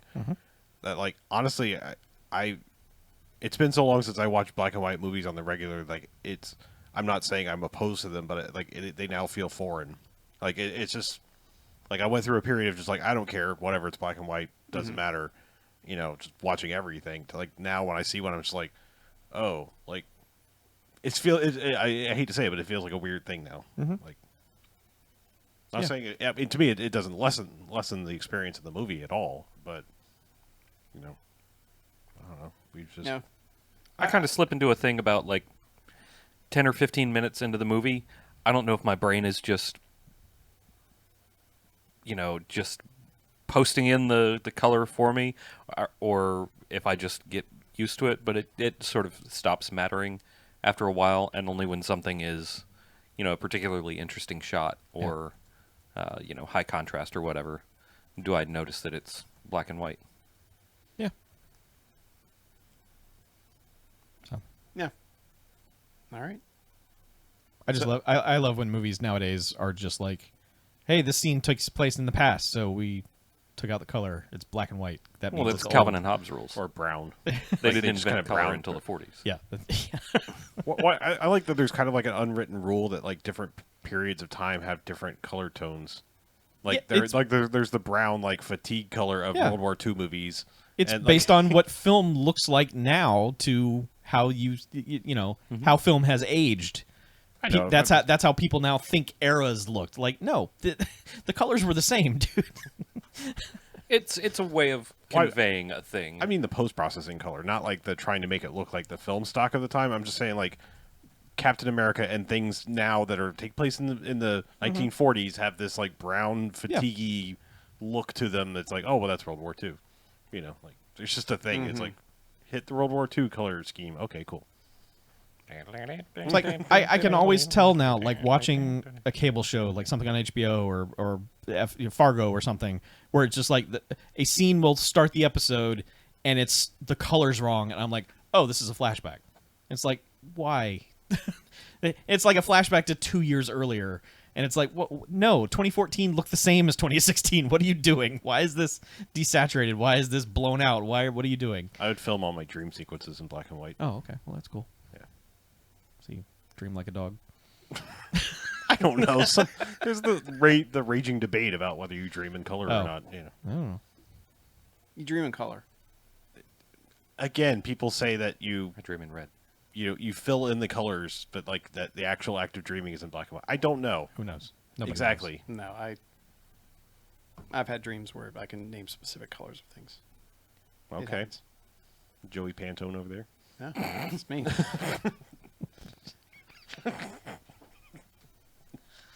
knows. So, guys, want one more email? One more correspond. Yeah. Yes. Let's do it. All right.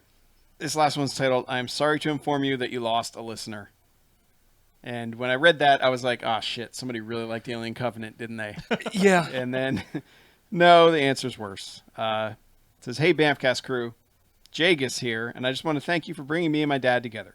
We had a weekly movie and dinner night, and BMFcast movies became part of that night, and that led to me telling my dad about BMFcast and my dad becoming a fan. Last week, I went to pick my dad up for the dinner at Panda Express and Ghost in the Shell at the Dollar Theater. Instead of a fun evening with my dad, I spent my night crying my eyes out because my dad had passed away. My mom's still in the anger phase of grieving, mainly anger at my dad for not taking better care of himself. As for me, I'm keeping movie night alive because I know my dad would be furious with me if I let movie night stop just because he's no longer with me. My dad never got to listen to every episode, nor did he see every BMFcast movie, but he loved your taste in films and your discussions. I know he had some recommendations for you, and when I'm feeling up to it, I'll pass those on to you. I have a favor to ask of the BMFcast crew and your listeners. If you can, tell your parents you love them. The worst part of all this is I never got to say goodbye, and that hurts more than anything. Much love to you and your families, Jay, sent from my heart with all my love. Wow. Yeah. Well, It's heavy. huh?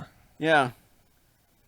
We're really sorry to hear that, Jay. Yeah. Yeah. You know, it sucks. You know, it definitely that made me want to call my parents, you know, call my dad right away. Mm-hmm. And my parents were overseas and their phones weren't working, and so it was like, fucking hell. Call someone else's dad. Yeah, you know, but I do think, you know, it's easy to take those things for granted. And, you know, I'm jealous that you and your dad had such a thing that you could do together like that. Yeah. Because my dad and I don't have, like, my dad does not give two shits about movies. So, you know, it's very interesting that I turned out that way. But, you know, it's very cool to hear that you and your dad had this regular thing and that we got to be a small part of that. Yeah. Yeah. So that's pretty awesome. Yeah, I mean that is a rare and very cool thing to actually have, like actual shared common interest in something. You know, I mean, usually like most people have to make some sort of compromise. Like, I'm somewhat interested in this, and I'll compromise that this can be our thing together. But it sounds like you actually, like, you know, both really liked the right kind of movies. So that's very cool, and like I said, to me, very highly unusual. Where it's like I'd be like, all right, what can I do that they won't hate and I won't hate, and we'll just meet somewhere in the middle. Yeah. I trying to watch movies with my parents is, we have such differing taste. Like, when I first got the Blu-ray of Scott Pilgrim, I sat down and, you know, it was my mom and I at home, and I'm like, I want to watch this on the big TV. And we finished, and I'm like, you know, I'm all wide-eyed and excited because it's great. And my mom looks at me, and she's like, that was terrible. That may be the worst thing I've seen. Like, Mom. Yep. Mom. What? Yeah. My dad's reaction is usually, that was stupid. Why do people waste their time watching movies? Yeah. Like, I'll take a straight up pan like that versus like what I got when luckily I wasn't even in the room, because I think I might have gone ballistic, but my dad's reaction upon seeing Pacific Rim was, is that it? Oh my God. Oh, And that's I was the like, worst. I was like, okay, there are a lot of reactions for that movie. Is that it? I never thought would be any one of them. Like, I can get you're not behind giant robots and giant monsters, but a motherfucking giant robot hit a motherfucking giant monster with a motherfucking giant ship. Yeah. Is that it? Is He not hit really. that monster with the ship like it was a bat. Yeah, I'm like, is that it? Should not be in the vocabulary for ways to describe this movie. Tell me another movie where you've seen that, and then we can begin the discussion. But luckily, I mostly get that on my system when I was going through my like early like, oh shit, there's actual real movies out there thing, and I was trying to show them some artsy fartsy shit, and I very quickly like. Luckily, it was like things I really liked at the time, but like don't have the deep seated love. I've just like, if I love it, just keep it the fuck away from them. I'm sorry to say, but it's like I don't want to have that experience of like, here's the thing that I love, and I think you would maybe like it too, and then oh God, this is terrible. You know, like That's not what my mom sounds like. Yeah, my mom. We had a brief time, but basically over the summer before actually, it must have been the fall before I graduated college, you know, before I'd gone back to school or whatever, like I was on Christmas break, and my mom and I like went and saw like the re-release of Touch of Evil, and I think we saw Good Will Hunting together, and we saw As Good as It Gets, and there was like this brief period where she and I were going to movies, and I don't know if she ever enjoyed all of them that much, like especially Touch of Evil. I know she didn't have any fun with that, whereas I'm like, oh my God, this is so fucking amazing. And, you know, and the other one, she's like, well, Jack Nicholson was kind of funny, you know, and it's like, okay, you know. So it's funny how you can share some movies with parents, but others you can't. Like my family watching National Lampoon's Christmas Vacation, like that's my mom's favorite movie of all time. So I know, like, if I want to bond with her, if we watch Christmas Vacation, and she will laugh at all the right parts in that movie every time. And my dad will go, "This movie's so dumb," and then he'll keep laughing. That's the thing about him. He's like, "This is stupid," and then he'll be laughing. Right. Yeah, that's more what I've tried to do is find the common ground of like agreeing to go to the movies with them. Is like my dad likes the fist fights of the world, the like somewhat vulgar but utterly ultimately forgettable movies. Because he'll be the guy like 5 years from now, like, "Hey, you remember that scene in blah blah blah?" And I'm like, "What movie was that again?" Like literally, I'm like I have to recall back like. Is that the like? Usually, I can just go. Is that the one with Ben Stiller in it? Because like, if it's a Ben Stiller movie, he's just generally like all in on that shit. Cause, Yeah. like, that's just my de facto. Like, was that the one of the ones with Ben Stiller in it? Yeah, okay. But yeah, and my mom is like, she's my excuse for watching shit like Love Actually. Like, if there's a movie like that, it's like, yeah, I'll go. Like, Yeah. See, like whenever I try and picture someone's parents watching movies at this point, I go back to that scene in Community when they like go to Joel McHale's parents' house, and they're just like, "You want to watch a movie? I think we have one."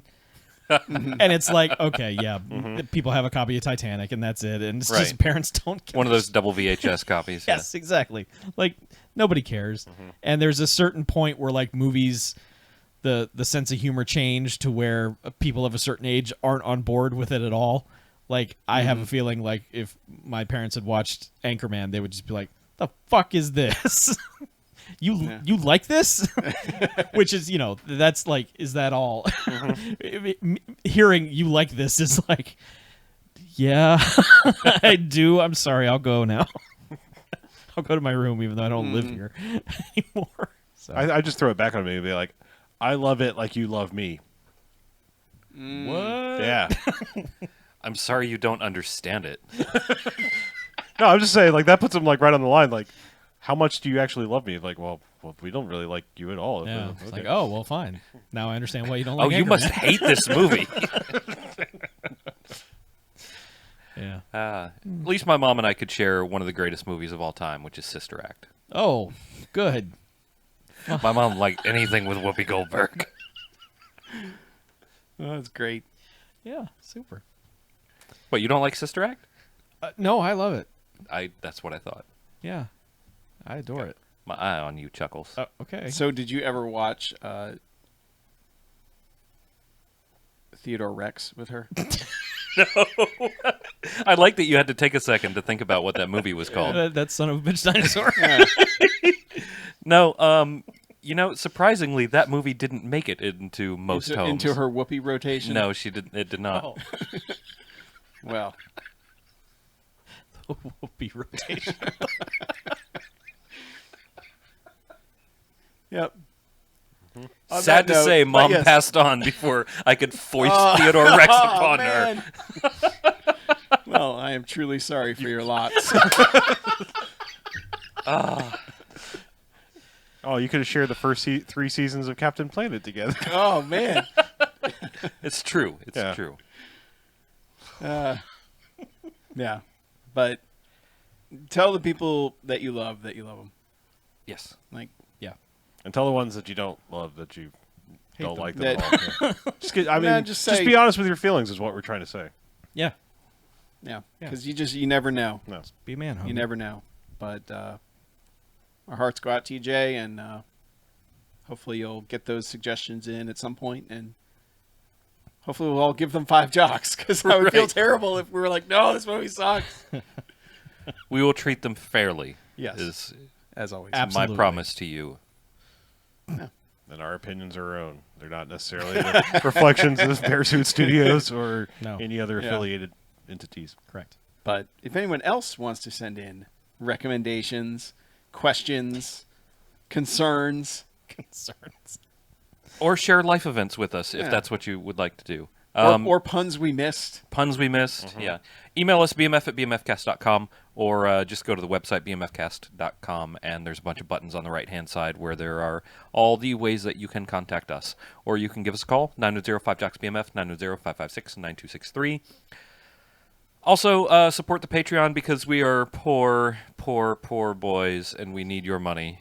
To buy sandwiches. To buy sandwiches and the like. hosting. Sandwiches and liquor. So, Patreon.com/BMFcast. You get a whole bunch of awesome shit for contributing to our Patreon. Yes, And we appreciate all those dollars that you give us. we do. Absolutely. And this is the last week we can pimp that we are going to be in Atlanta next week. Yep. That's next true. week. A week from now. Holy shit. Yeah, I know. For the Southern Fried Game Room Expo, which is a thing in Atlanta we're going to be at, so we don't need to say anything else about it. You need to come there and meet us. Yeah, be there or be square. Yeah. It is a All game room right. expo. Arcade games. Yes. We will be attempting to Video games. organize a thing Sure. outside of the gaming. if Pinball. gaming is not your thing. Yeah. Wrestling. Wrestling might be a thing. Burgers. Burgers might be a thing. Blackjack. Grilled cheese. There's black Hookers. Wait, Welts. hold on. Twerking. Bears, beats, Battlestar Galactica. You said twerking. That means we're going. We'll put these two to bed, and then you and I'll sneak out and go to the That's first right. place twerking. You're going to put your own self to bed. One drink. Hey, if you're promising me the birthplace of twerking, I will not drink. I'll be up all night. I don't believe that for a second. Oh, we should not talk about this on the air. Too late. It's Sorry. out there. Yeah, I guess It's it is. Well, out there. yeah. Anyway, All right, well, let's get out of here, shall we? Let's. I'm Harlow. I'm Mackie. I'm BJ. I'm Chuck. And this is BMFcast out. Bye, motherfucker. Yeah. Goodbye. Yes. Farewell to you.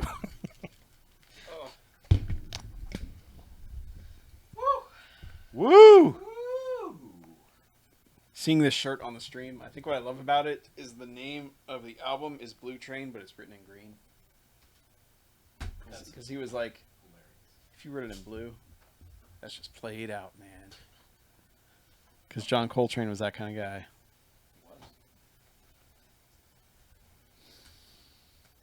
Yoink.